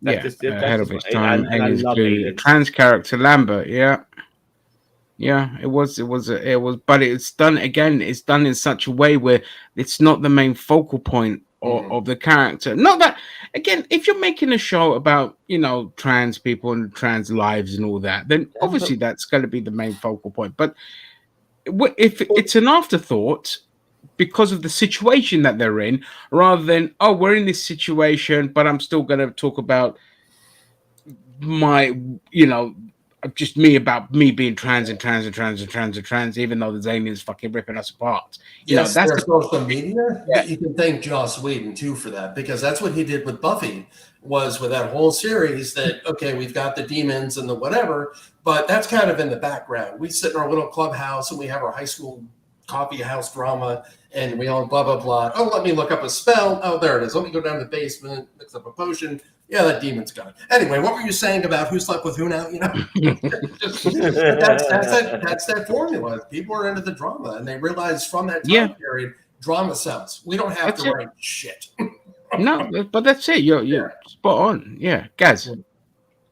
I was just going to say, but like, I mean, the thing is now, it's like the pandering thing you're talking about, but also I think the thing is that they are looking out for the retweets as we were talking about before, but also I think there's also another thing is they're chasing the box office, because the thing is they'll see a trend, they'll see like a big film do something, and then they have to copy it. Like, for example, I mean, I know this film's about 10 years old now, but for example, when Inception did the whole thing with the Leaning Towers and like the rotating thing, it's funny how many films after that ripped it off. Like, I can remember, like, if it was Transformers 2 ripped it off. What other film? Strange. Yeah, like Doctor Strange ripped it off. It's like, and then like we've had we've had series that have Doctor Strange. You can't really count, because if you read the comics, you'll see that the artwork and the art style kind of predated in Inception. I know. That's not a fair comparison. It's still around about the same time, though. Like, well, a better comparison is to talk about, you know, creating huge universes after the MCU became such a huge success. So then we wanted like fucking Godzilla universe and Transformers to have like shared the dark universe, the dark universe, and fucking, I can't say the DC because it's the comic book, so that's the default is to be a big fucking should be the comic book default should be that it should be a shared fucking universe. Not everything needs to be its own standalone. It's nicer for the fans when things come together nicely. So I won't count DC in there, but you can count like the fucking the Dark Universe, the fucking Godzilla universe, the Transformers, and now G.I. Joe coming together and all this kind of stupid shit. And it's just like, bro, that fucking trend is dead now. It's dead. Oh god. G.I. Joe. Look, G.I. Joe was great in the 80s, and even then, I question it now because watching it as a kid and watching it now, I question it so much more. But it was basically military propaganda to get young people to fucking sign up and fucking kill themselves for fucking billionaires. But nevertheless, yeah, for sure.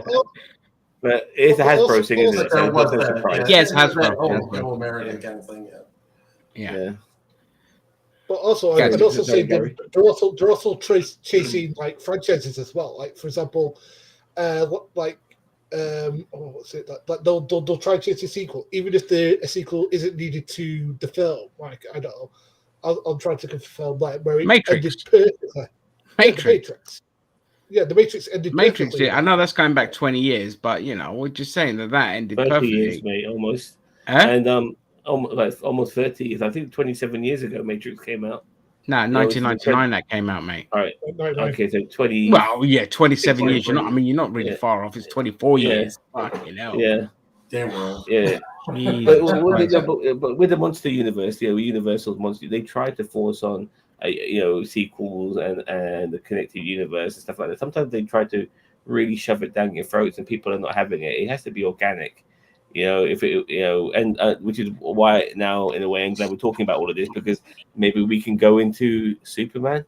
I've been dying to talk about this. No, literally go for it. Now look, in my opinion, the DCU failed because it tried to put all its eggs in one basket too soon. Like, one of the good things about Marvel, especially Phase 1, is that when you had the first Iron Man, it was pretty much about him. You had the supporting cast in Rose and Pepper Potts and all of that, but it was strictly about Iron Man. In Iron Man 2, they brought in Black Widow. That's fine. She was still just a supporting cast. She wasn't really overshadowing him. And then we finally got War Machine at the end as well, being the sidekick and all of that sort of stuff. Pretty cool. Then we had Captain America. We had his supporting cast with Peggy and Bucky Barnes and all of that. We had Thor, which had a tiny cameo of Hawkeye, and we also had the Hulk movie People Forget, which also at the very end, and that being the second film of the MCU, at the very end showed Tony Stark, which made people buzz because that was a really cool move to do. So they did all of those moments of bringing certain characters in at the right time in certain films, but they gave four of the main Avengers their own fucking solo films.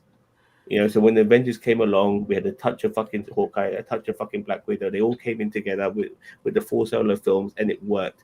What DC are doing now is that they're making a Superman movie, and they're going to have 4 or 5 additional characters in there who, in my opinion, shouldn't be in there. This is a Superman film. Make a film about fucking Superman, and then make a movie about fucking Batman, and make a Wonder Woman movie, then make this movie, and then maybe you could bring in your character here or there as the universe is starting to progress with all these other films.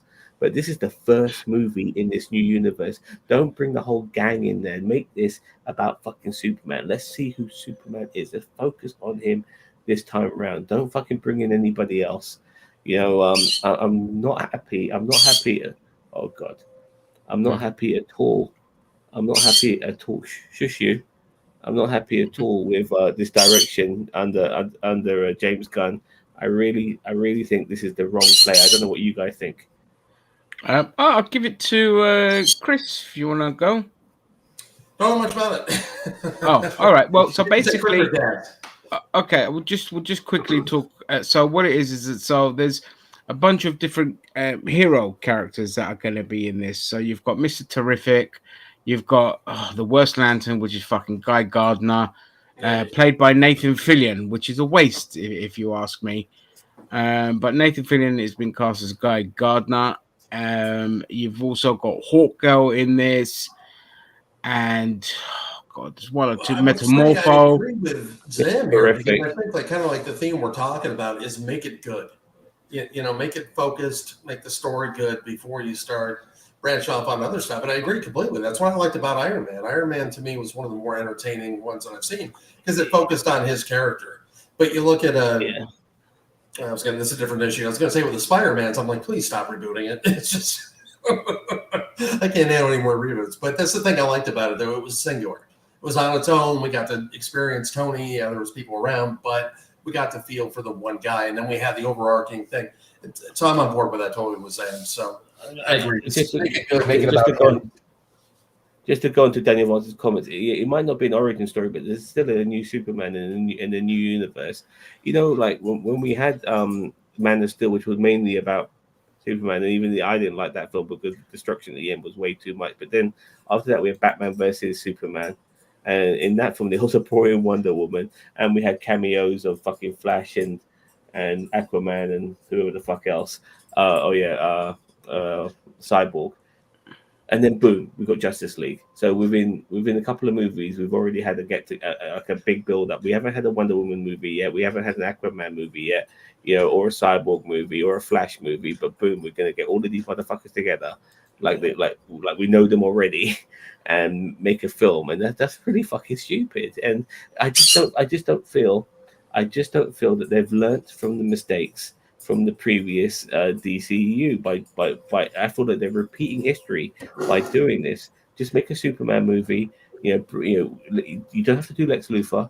You don't have to. You could just bring in one of Superman's maybe other villains, like Parasite or something like that. Do that. You know what I mean? Maybe somebody could talk about some guy in Gotham or whatever. You could have that little Easter egg there by somebody mentioning it briefly or whatever. But you don't need to focus on anybody else but Superman. And then if it works, then your universe is ready to be made by focusing on other characters. This is really bad. It's just weird. It's just weird because it's like, okay, I get it with Gunn. He's a bit like me. He loves the obscure kind of characters. And wants to give them the spotlight. I get that. That's one area where he and I will see eye to eye together. But this is a Superman film, and you've got fucking Guy Gardner, Metamorpho, Hawkgirl, and Mr. Terrific in there, and possibly a couple of others. And it's just like, why? What are you doing? Are you creating? Is this going to be your version of a Justice League? What is this shit? It reminds me of the old Scooby-Doo meets the Globetrotters, or it's just why are people in this? But I really like the Batman. If we're talking about that episode Daily Show 11 years ago for Green Lantern. Oh, okay, we'll do. Thank you, Vance. Okay, guys. But I was going to say, well, here's what I suggest might be the storyline, and is that he is like activist Superman. He's been active Superman for a couple of years, and these are like the superheroes that he's kind of got in touch with. And all of a sudden, one, they keep on disappearing. He's like, "What the hell's going on?" And he's like, and he finds out that it's Brainiac or something. There you go. That's the way that they can figure it out. You can do all of that in the first movie. You can basically bring a Thanos level character in the first fucking film. Are you serious? Yeah. I mean, that just sounds even worse. Now you mention it like that. Thanos level character. That's you gotta have that shoved into it feeling like the thing I liked about the Batman. Brainiac's massive. The movie was 3 hours. I didn't realize it was going to be that long, but it was super focused. And I also like how they dialed back like the superhero kind of aspects of it.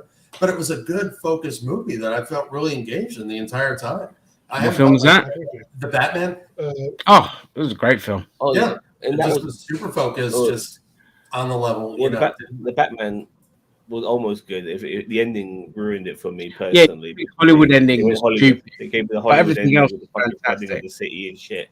Yeah. But it was done right. It was focused mainly on Batman. Yeah, he brought in some of his rogue gallery, fair enough, but it was a Batman movie. And this is what Superman needs to be. It needs to be a Superman movie. You could bring in some of his rogues. You can even maybe throw in the odd Batman villain in there as well. Maybe he goes up against the Joker or whatever. But just focus on fucking Superman. I'm just like, I want Superman. it really upsets me that they're going like to this. This is like I would love to see Mr. Terrific in a couple of movies down the line when things are a bit more established. But this is not it for me. This is not it for me at all. But also you could go the All-Star Superman route, which is that he kind of like these people are kind of like what's the word, sprinkling to his adventures. Like they're not actually involved, but they're kind of just there. I mean, you could have that. I don't know, and so they're just kind of getting them in there as little sprinkles along the way, as kind of so that they've established them as cast for future films. Yeah. So we established them, so we don't have to introduce them later on. Yeah, I mean, I get where Sam's coming from. That like you look at the MCU, but the thing is that the MCU kind of like did things differently, and I'd rather that the DCU was a little bit different in that way. That maybe but they were doing things differently, boss man, and it didn't fucking work, and they're going back to the same fucking playbook. You know what I mean? What needs to work is establishing characters, with their own movie. I mean, you could do a film where you could maybe have like Mr. Terrific and fucking Guy Gardner. That maybe you could do something like that in a way. Maybe after a couple of films down the line, a random fucking team up film of just characters that you think. I love that. Trinity out of the way. You get your Holy Trinity out of the way of Batman, Superman, Wonder Woman, and then maybe you could. And now you got more things established. Maybe you could have a Superman cameo in the Mr. Terrific, Green Lantern team up, where something along those lines. That's how you should do it. But I will say this: there is a lot of heat going down towards some of it. There's a lot of crap being thrown at the actors and actresses who are being involved in this movie, especially the Hawk Girl actress. She's getting a lot of shit at the moment, and why am I not fucking surprised? How many times did these? Yeah, sorry, go on, Zam. No, I'm just saying. Look, I have my issues with all of this. I'm not hating on the actors or the actresses, and I wish all these fucking dickheads would leave them alone, because it's not the actors actresses problem. It's the writers who are going in too deep. So leave the actors and actresses alone. The same will happen with Wyatt Russell. Like the grief he got was ridiculous, man. You know what I mean? So playing fucking Captain America. So yeah. Okay. Well, on the DC thing, the new trailer for Blue Beetle dropped, and I haven't seen it. Just generic garbage. Just again, another bloody stupid origin story. You've seen it once, you've seen it a million times. This film is going to flop hard. Yeah, it's a shame because I love Jolo Manuela. I think that's his name, Jolo or something like that. From Cobra Kai. I think he's a wonderful actor, and I'd like to see him play Sunspot in X-Men. I think it'd be wonderful to play him. So if this film flops, maybe when we start bringing in the mutants, then cast him in there, because it's just going to be a waste of a good actor. Hopefully I'm wrong, and hopefully the film be a surprise, but you can tell everything from trailers these days, and I don't think we're going to get anything surprising there. We did have the trailer for Ahsoka drop. Have you lot watched it? No. Ahsoka drop? I did watch the trailer. Ahsoka. I did watch the trailer for Ahsoka. I heard about that. Yeah, I saw the trailer for Ahsoka. Yeah, I'll just wait for the show to come out. I mean, it is set in the same time period as Mandalorian and Boba Fett, which is interesting. And now we're finally getting into Cousin Tito's favorite part of Star Wars, which is Jedis and Siths and stuff like that. So it'll be good. It'll be good to see some lightsaber action. Hopefully, we'll get to see some Luke Skywalker in this as well. If they can pull him out the bag. It'll be very bittersweet to see Ray Stevenson. And all of that. But I'm dying for a bit of Star Wars now. Like, it feels like a while since we had some Star Wars. I can't remember the last Star Wars we had. Andor. Was it? Oh, it was Andor. Yeah, Andor. And that was last year. Beginning of this year. Was it? Yeah. Okay, fair enough. Well, then I think there's enough time has passed that I think it's about time we have some fucking Star Wars. And you know what? Some flashbang wallop of Star Wars, which is hopefully it's more the flashbang wallop Star Wars that people gonna want. I mean, I'm always cautious with Star Wars stuff now because you're either gonna get Andor or you're just gonna get everything else, which is shit. So I don't know what to expect with this one. This is Rebels, the TV series. Chris, I don't know if you ever saw Star Wars Rebels. Mm-hmm. Yeah. Just fingers crossed, because it doesn't matter which franchise it is, but I want to see a successful character that has their own show that works, that isn't part of like the main cast, so to speak. Because I want people to know there's other stories to tell, there's other people that you can hear about that you haven't met yet, and there's a market for this, at least to tell the powers that be that, you know, fans are into stuff that it doesn't have to be Luke Skywalker. It doesn't have to be Captain Janeway or Captain Kirk. It could be somebody else, somewhere else. We'll love it just as much. And every time I just I'm hoping, because I think fans deserve that. And I think a lot of people want that too. So I'm always to say, I hope something is a success. So, I think, sorry to change. I think a lot of this Ahsoka series is going to be banked on Thrawn, because he's a very beloved character, and Nicholson has to really give it the gravitas that this character deserves, because he is a chess player of an admiral, and he's not emotional whatsoever. He was like if a Jedi never turned Sith, working for the Sith. That's what Admiral Thrawn would be. He's not emotional whatsoever, and he's a tactical thinker. So it would be interesting to see how they pull him off more than anybody else. Was there a new season of Visions? Yes, season 2. It was shit. Completely forgettable. No, I think it was better. It was better than season 1, because you had different. But season 1 was solely on anime, and so it was just all anime Star Wars animation. But it was all the same. They were all the same fucking story. They all had the same fucking story. It was anyway. Okay, some people liked it, some people didn't. That's fine. We're not here to talk about Visions. We're on Ahsoka. For me, unfortunately, because David Filoni is the showrunner here, it's going to be fan service city, and he does it to an annoying level, to the point where it's just like, dude, just fucking focus on one character, for fuck's sake, you stupid cowboy hat wearing twat.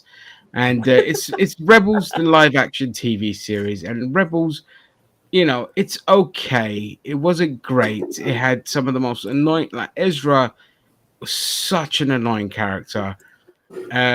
But here I've seen like the three kind of female characters, they all sound and act the fucking same here. So that's what I'm worried about. It's that fucking Disneyisms that are in there that pisses me off. But I'm hoping enough action is there, and the kind of Siths kind of do enough to make it interesting. Because at the moment, I'm just always cautious when it comes to Star Wars. It's such a fucked franchise. Any Admiral Thrawn at all. I'm really. They have in the new trailer. They have. Yeah, it looks like something. Anything though, right? Oh, sorry. Admiral Thrawn has not been shown or really discussed in any like live action anything, right? Not live action, no. Right, that's what I thought. Yeah. But arguably that was. Is it the same actor who played him in the? I think he's in the voice in Rebels. Yeah. You're right, though. Yeah. Even going back to the 90s and 80s, a lot of the franchises crap, and the Thrawn books were some of the most standout properties, but novels, etc. I know they were well received, more above anything else that's been out there. Yeah, absolutely. Like but it's just I don't know. I hope it's good. I hope I love it when I'm wrong, because then I get something that I get. You know what I mean? We need a change. That's all I'm saying. Yeah, we need a change. We can do different stuff, and I want it to be good, and I want to be okay with everybody. That way, we're willing to take chances. That's kind of the thing, because everybody's been banking on the formulas. Like you were saying, it's just knockout script, and that's how the prequel struck me a lot too. It was just the ships are flying back and forth, like that whole. I hate to say that time period, but a lot of the movies that came out back then, like The Lion, The Witch, and the Wardrobe, and all that, it was just let's get up to the epic battle scene and just It's like your mind just glazes over, you know. Because the Lord of the Rings, which took its time, was actually, you know, one of the biggest independent studio films. And though it had money from New Line Cinema, it was still New Line Cinema, just like, here's money, go do what you want kind of thing. Because they were blown away by what they were shown. So New Line back then, when they had cojones, they just put their money in. And because of that, everyone just wanted, hey, let's get all these big epics out. So you had shit Dungeons and Dragons films, you had shit fucking Lion, Witch and the Wardrobes, that shit one with the bear thing that Christians lost their fucking minds over. Like, oh, it's an atheist film. Oh my God. And it's like, calm the fuck down. Yeah, politics, baby. And speaking of politics, I can wonderfully transition. And actually, before I do that, I just quickly want to say that Bob Iger said that Disney are going to cut back on Star Wars and Marvel content. That's good.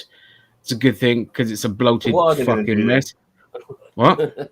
I don't care. I mean, I don't care. They're just not going to be bringing. I mean, like, what content? What fucking content? Like, Disney Plus is such a shit platform. There's nothing on there. Yeah. So they're cutting back on stuff they've already cut back on. You know. So yeah, moving forward, once everything is out for phase 5 or whatever, it says they're cutting back on. I don't really give a shit, to be honest. Whatever, man. If something's good, I'll watch it. If it sucks, I don't care. I'm not going to lose any sleep over it. The litmus test, no matter what. If it's good, it's good. If not, it's not. Just that's it. Simple as that. Yeah. Yeah. No. With that, I gotta go. I just want to say thank you guys. Oh, Chris. Okay. Yeah. I gotta get out of here. Thank you for joining us, man. Appreciate it. Great meeting you guys. Also, it was great to be international with you guys and hanging out. So I'd love man. All the best. You take care, dude. Yeah, absolutely. Thank you so much.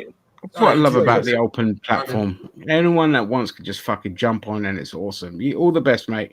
Have a wonderful day. Take care. Have a good night. Bye-bye, mate. Bye.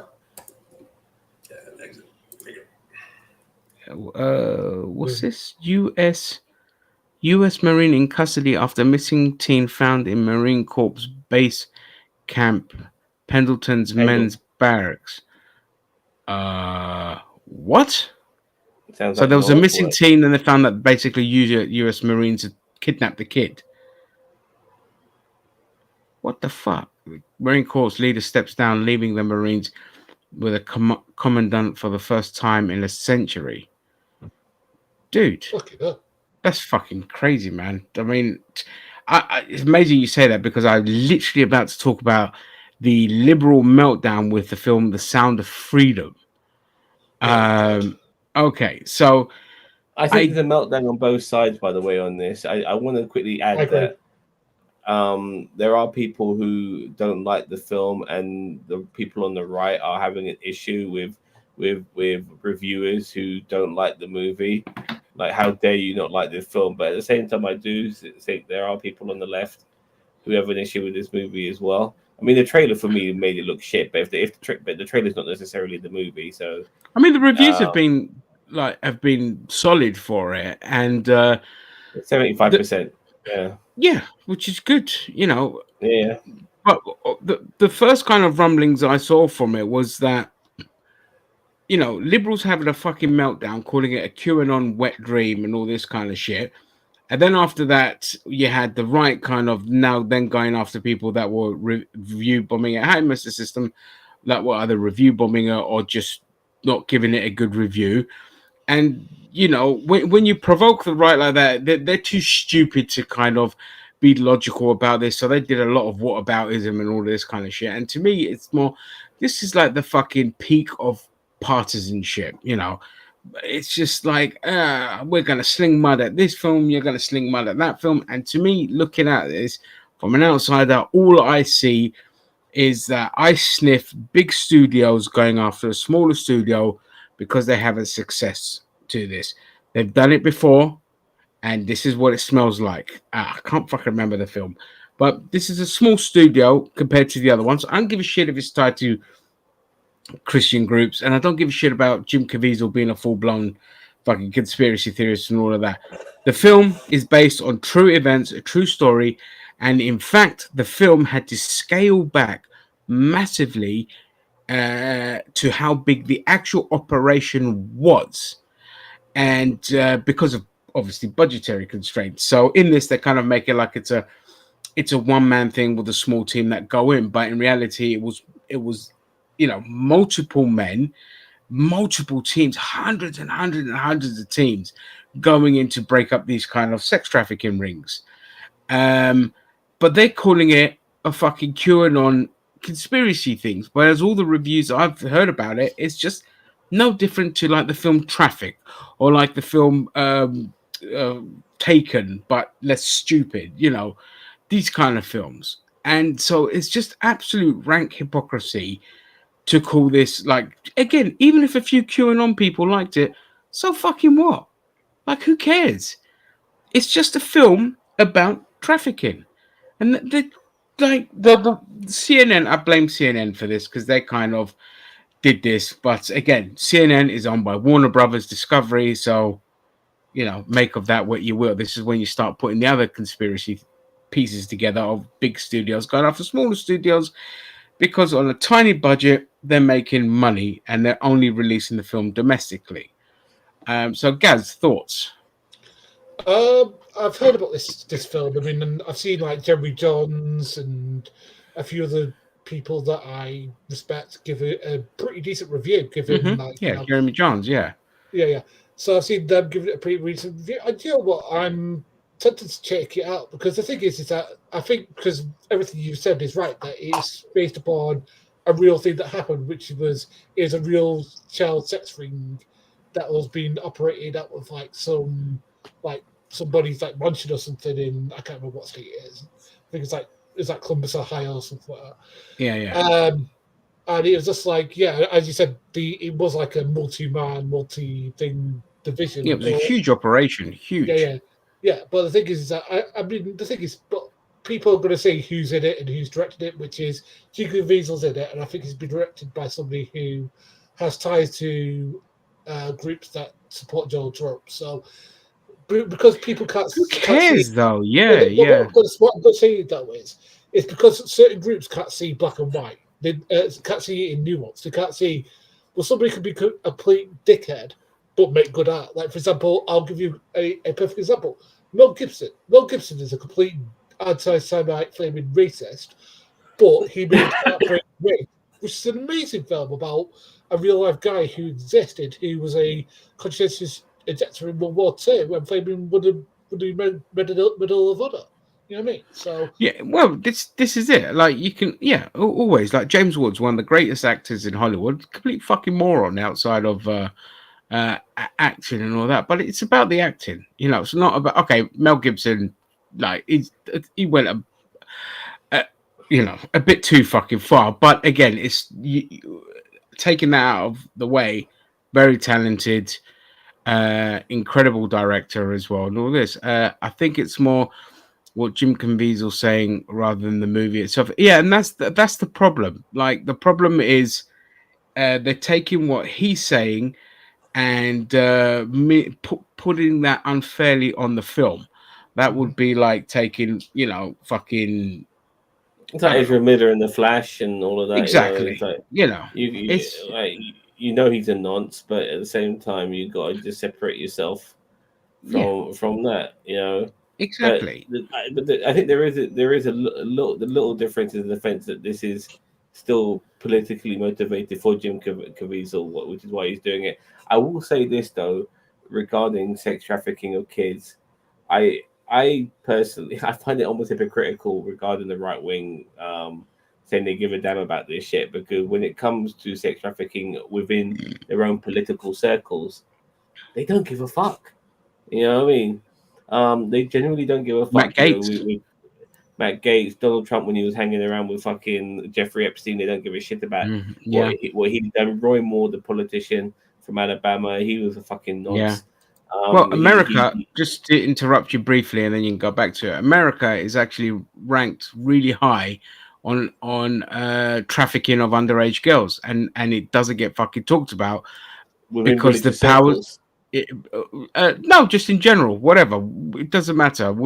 In general, the Mormon Church, my God, man. Yeah, the Mormon churches, you fucking all of that. But just sex trafficking in general in America is among the highest in the world, and it doesn't get talked about because it involves a lot of powerful people, and they're gonna fucking suppress all of that. Yeah, they've reopened the investigation into Gates, which so I'm just saying regarding like the pedophilia angles regarding the Catholic Church and Pope Benedict covering up for all the fucking bishops who are bashing bishops and shit like that.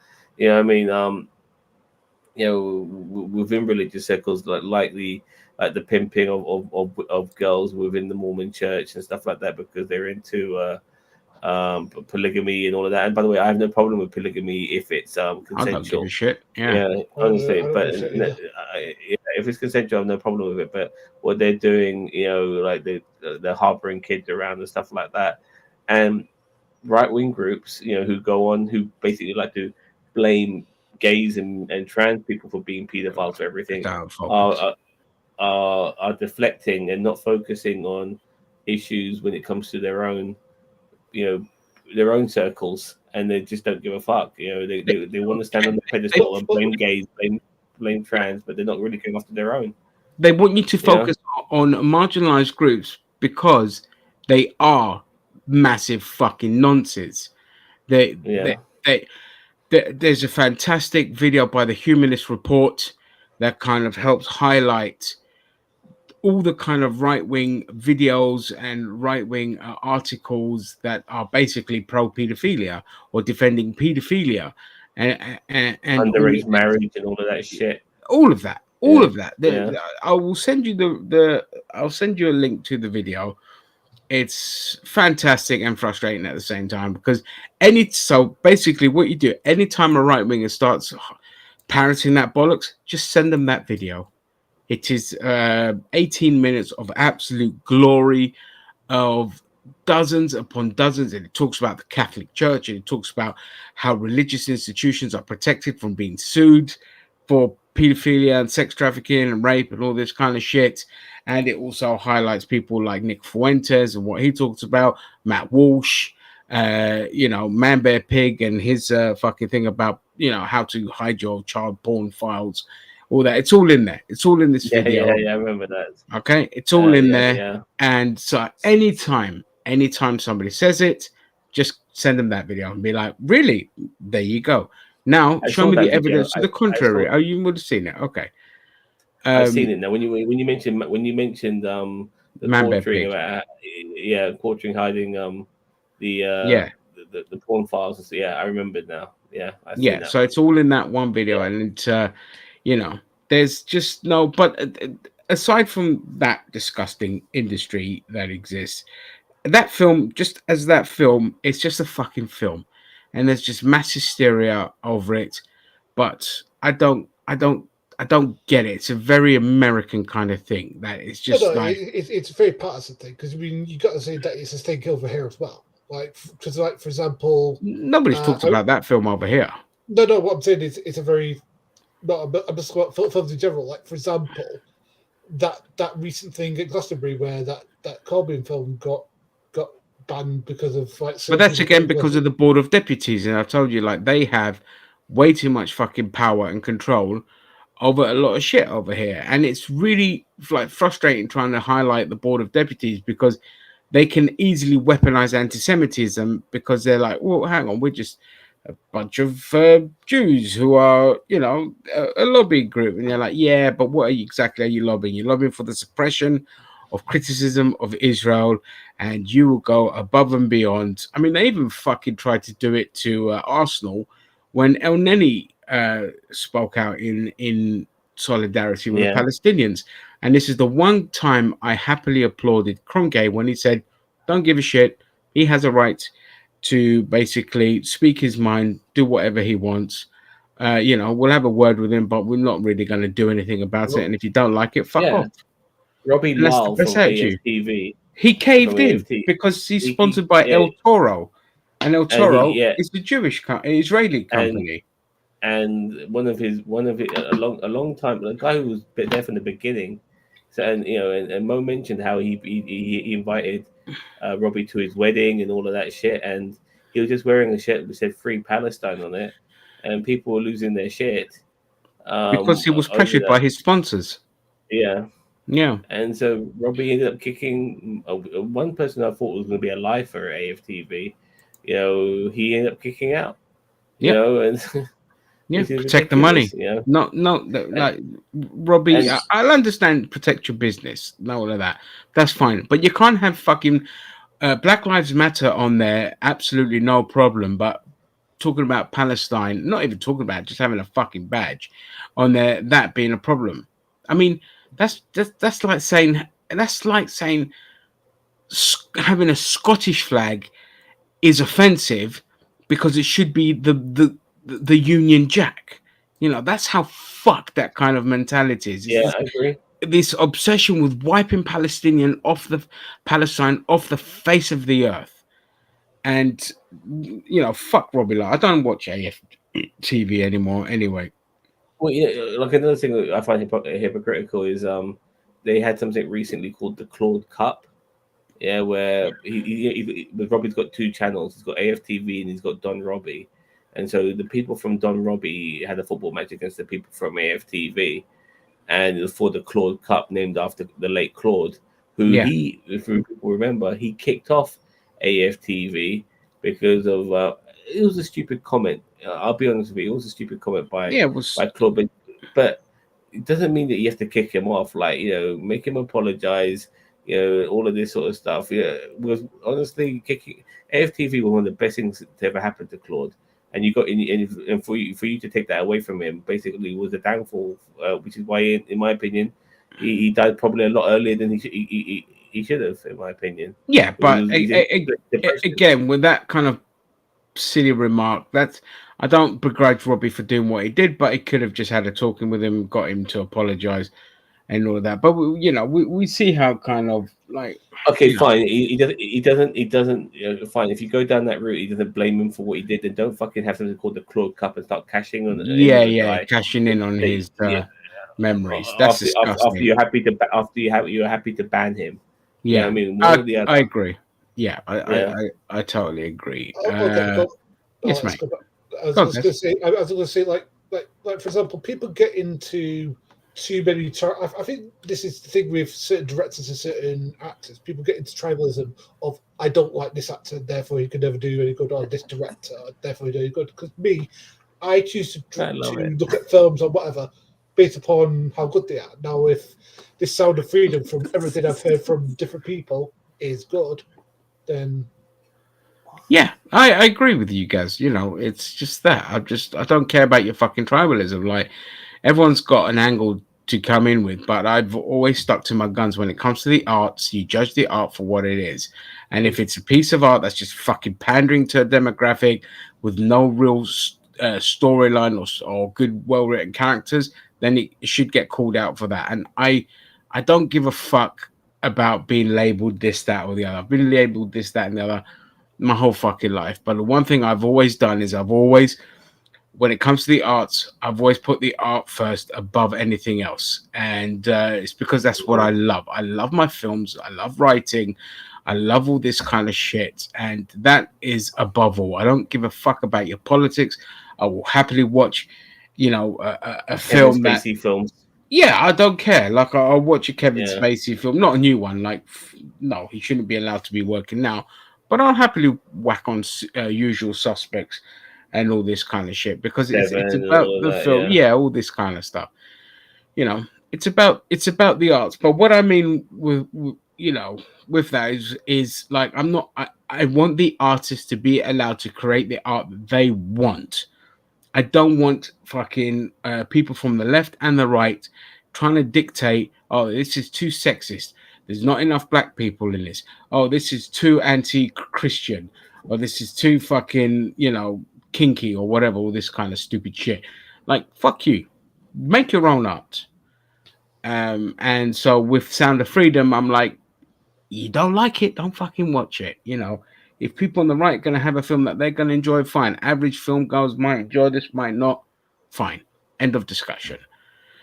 Not here. I'm just saying in the broader things. If you guys want to carry on discussing it, that's fine. I want to say regarding Daniel Barnes, listen, mate, you need to watch some Lock, Stock, and Two Smoking Barrels, some Snatch, as well. But certain Guy Ritchie films, just generally, Coronation Street, EastEnders, and a big fat dose of Red Dwarf, and then you'll understand it's properly made.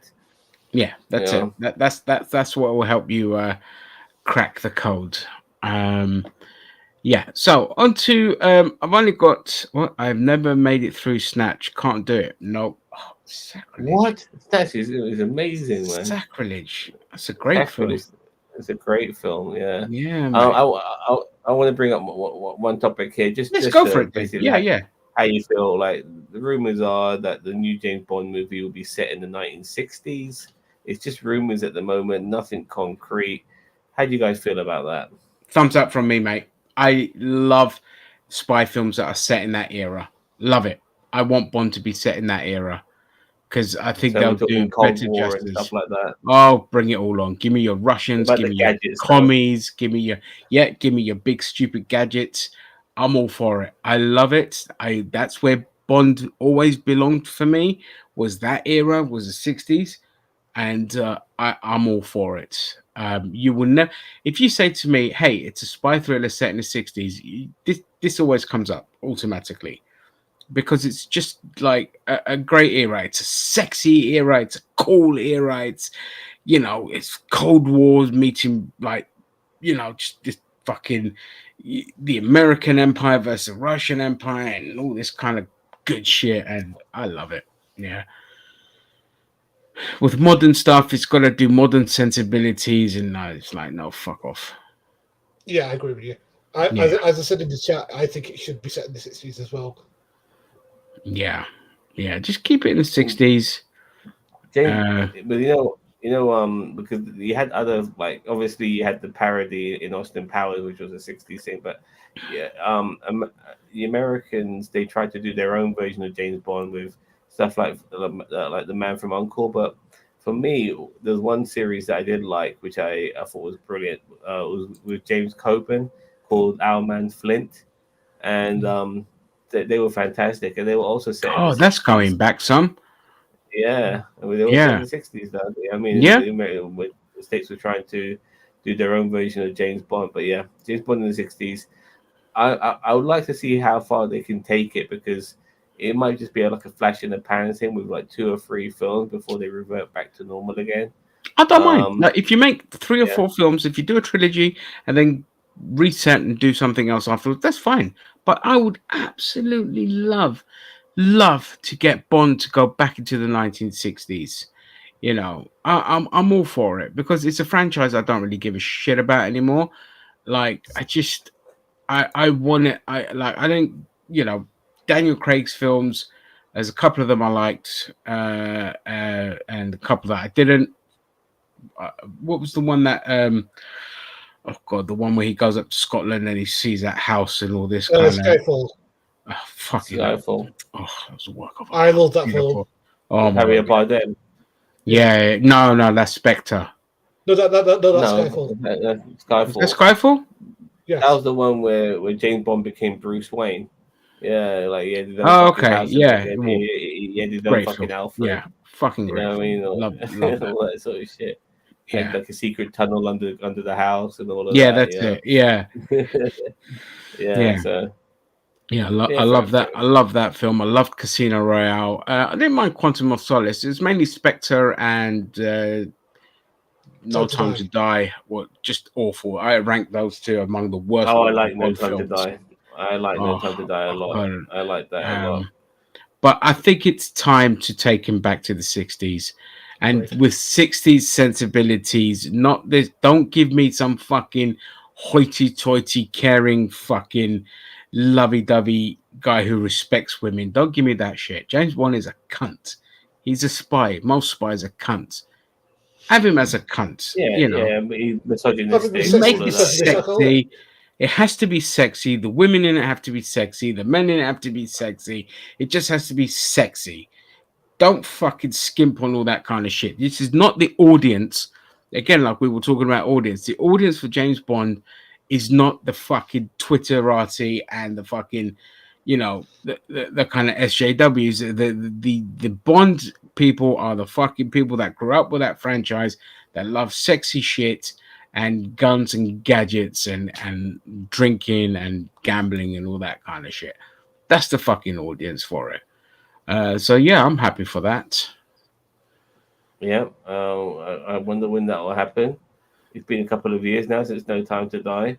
I don't want them to take. I don't want them to take too long because like between the Dalton and Pierce Brosnan movie, there's a 6-year gap, which I think the 6 years too long. I think there should only be like a 3-year gap between James Bond movies, personally. So it'll be nice. Wait, when did GoldenEye come out? 95. GoldenEye, yeah. Not yeah, yeah, and there's a big gap was between that and was it License to Kill? License to Kill, which is my personal favorite Bond movie, by the way. License to Kill. But nevertheless, I like James Bond, man. I've always liked James Bond. There's been loads of imitators, but James Bond is the original. Even like in Mission Impossible, like there was a scene with handcuffs between the protagonist and the love interest, and it just reminded me of the scene of handcuffs of Tomorrow Never Dies between James Bond and Michelle Yeoh. It felt like they on the bike. That, on the bike. That's the only Pierce Brosnan Bond film I liked was Tomorrow Never Dies. Tomorrow Never Dies is awesome. Yeah, I love it. It doesn't get the love that it deserves. I think it's a great film. I have more appreciation for GoldenEye though. I think it's the most as the years have gone by. Yeah, for sure. Yeah, it's it's the most serious of Bond movies. Yeah, for sure. Yeah, but I like Tomorrow Never Dies as well because I love Jonathan Pryce as the bad guy. I love the Sheryl Crow. Sheryl Crow's flaming song is amazing. Even the opening scene, I love a good Bond opening and him having to stop those nukes and all of that, and finally his staff can see him, his bosses can see him in action. You know what I mean? All of that. What's the name of the band that did the Tomorrow Never Dies? Sheryl Crow. Sheryl Crow. Oh, Sheryl Crow. Oh yeah. There was an English band that did. Which one did they do? They did Garbage, I think it was. Garbage. Thank you. Yeah, the world is not enough. The world is not enough. That was very good from what I remember of it. No, World is Not Enough, and it wasn't that good. Die Another Day are the fucking awful. Absolutely. Robert Carlyle is not a good. It's not a good villain. You know what I mean? It's in my opinion. Like they made him a guy who was already dying but felt no pain. You know, so it's a stupid film. I hate that. Look, I thought Die Another Day is people shit on that film, but I personally like it. You know what I mean? It's stupid, but it's fun. Stupid.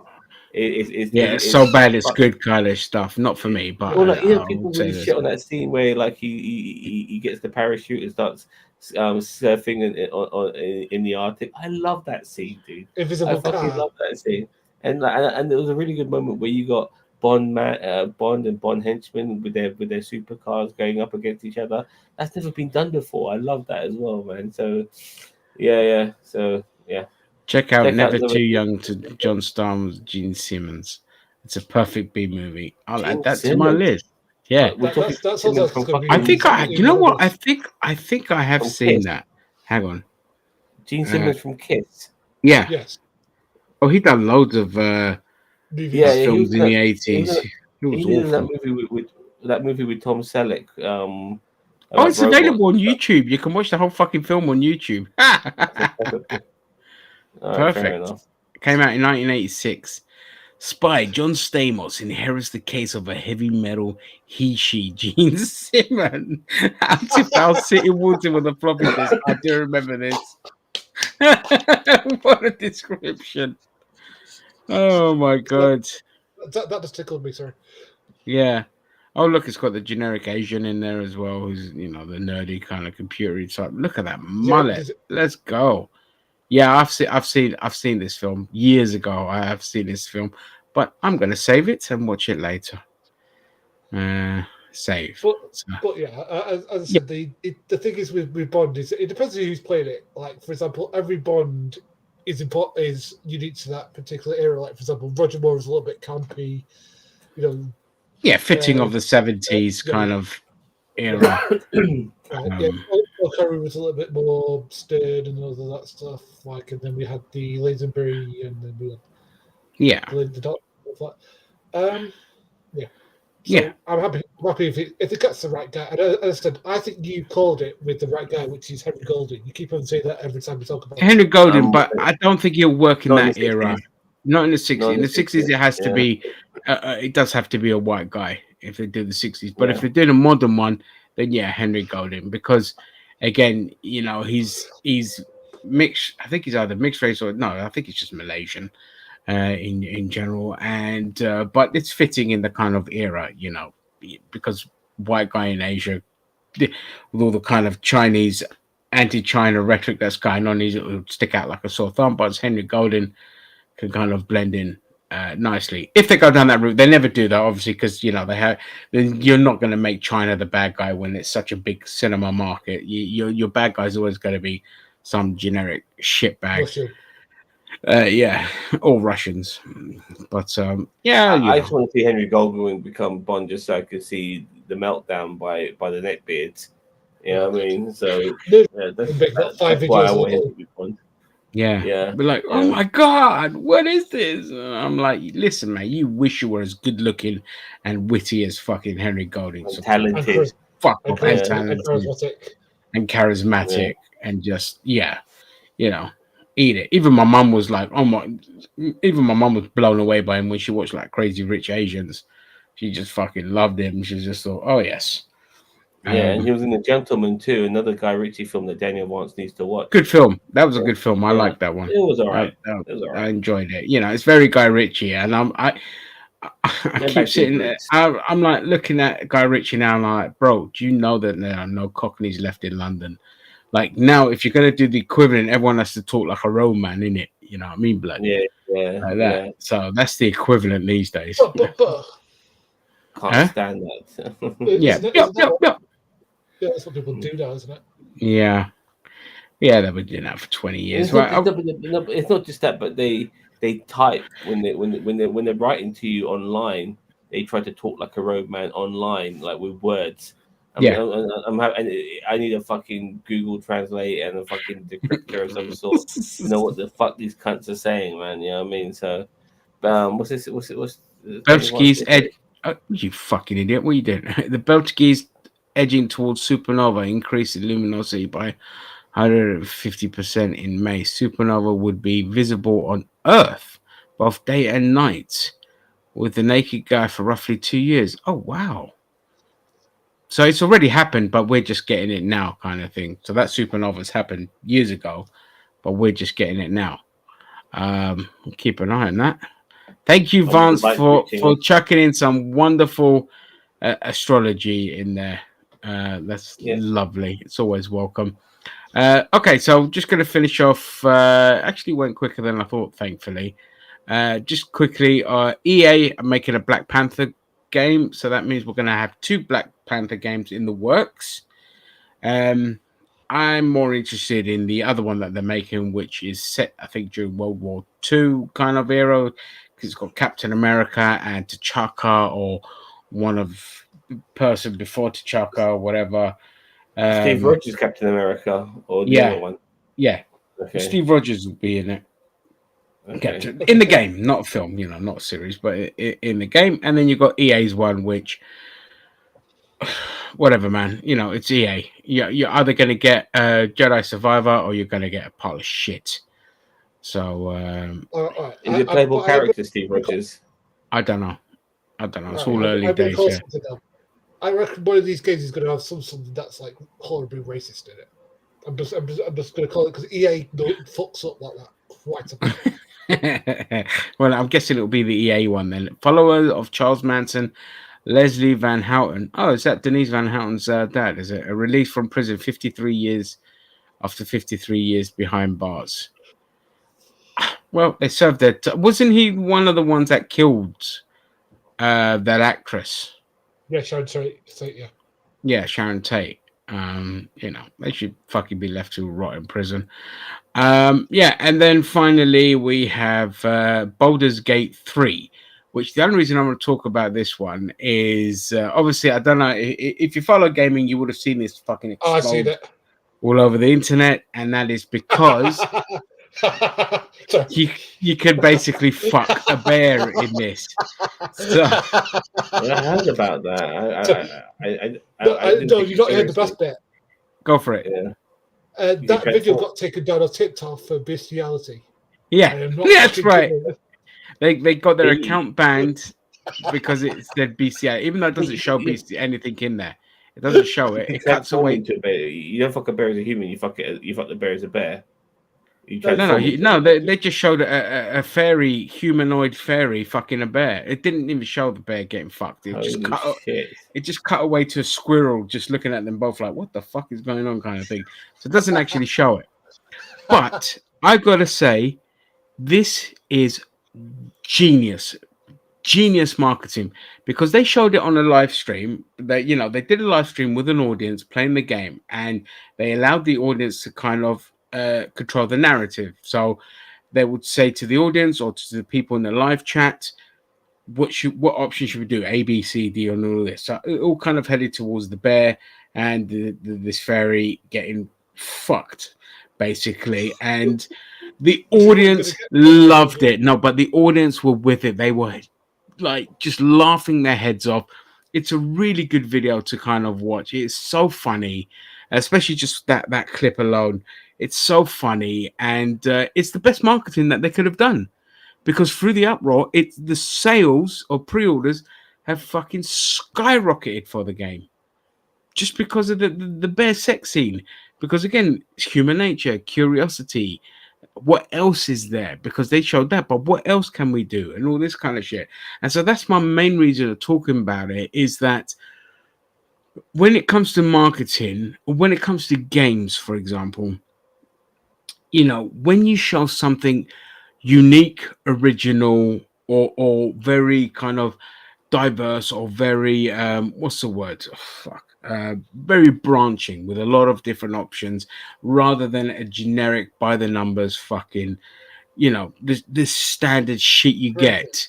All right, if you showcase that, it's enough to generate fantastic buzz, to get people interested, to sell your game. And all this company did was just do a live stream which shows you the option of you could fuck a bear, and that was enough for them. And that was like, after that, there's no going back. It's been a dream come true for that company, and I'm here to cheer it on, because I love all that kind of shit. I think it's art. You do with it what you want. If you want the options to fuck a horse in there, I don't give a shit. If you don't like it, don't fucking do it. Pick a different option. So I just found that hilarious. I think it's one of the best feel-good stories of the week. And finally, Gary, I think you might have seen the video I posted about the game Viewfinder. Yeah, that's one the game I was brought up with you. What a fucking good game that looks like. It looks fucking amazing. Before we go into it, though, I just want to bring up Vance's comment here. There you go. See, look, #1 on Steam in sales, #1 topic in forums is about wokeness. How is that woke? It's because it's too gay, dude. It's too gay. That's what it is. Yeah, it's too gay. But it's selling like fucking hotcakes. Follows the Charles Manson, Leslie Van Houten, released from prison after 50 I've done that, mate. I've done that. Well, look, I dozed off. Yeah. Look. Oh, okay. Okay, fair enough. I just want to say that person is probably in their 70s or 80s. Yeah, now, probably. So who gives a fuck? They're not going to do shit. Yeah, unless they're going on a massive school shooting spree. Yeah, but they'll fire their gun once and it'll break their wrist because they're so old. Yeah. People are okay with murder are complaining about a vampire bear fucking. It's too. Yeah, I know it's ridiculous. Like, but they're okay irrelevant. About freedom. Yeah, but they're irrelevant because of this bit. #1 on Steam in sales. So their argument is moot. They can go and sit in the corner and fucking stew over their lolly porn and all this kind of shit. No, she's not. She's fucking 400 years old. Dude, she looks like a fucking kid. If that gets you off, that's fine. But don't beat around the bush that you fucking, just don't beat around the bush. You want to beat off to that, that's fine. We don't need to fucking know about it and stop defending it.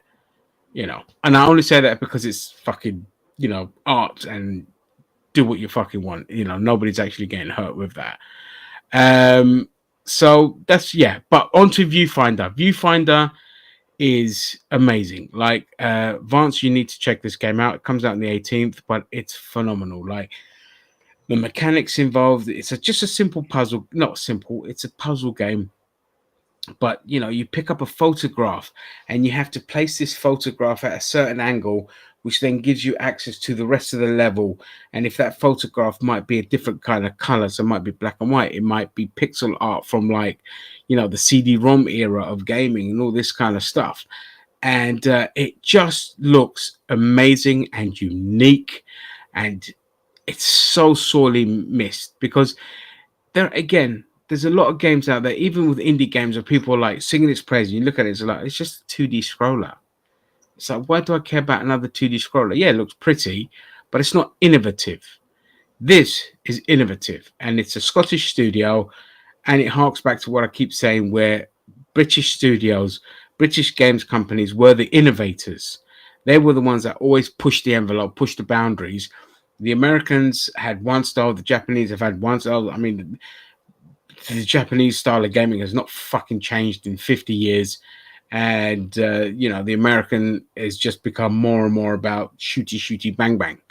Whereas the British ones were bigger innovators. But sadly, these cunts got bought off by the big studios. And then the new wave that came in of the industry just do bloody mobile games. So pissed off. But it's nice to see that newer indie studios are propping up now and aren't going down the mobile gaming market, because although the mobile gaming market is huge, it's very kind of difficult to break in.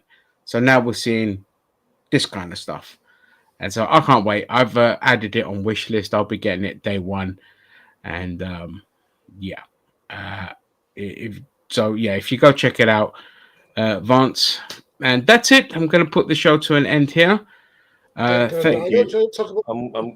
Go on, guys. Go on, guys. Yeah, if you want to talk about whatever you want. Yeah. I mean, because that game was amazing. Like, for example, do you actually get like a Polaroid camera later on? Because I can't remember the guy you saw in Tomverse or something.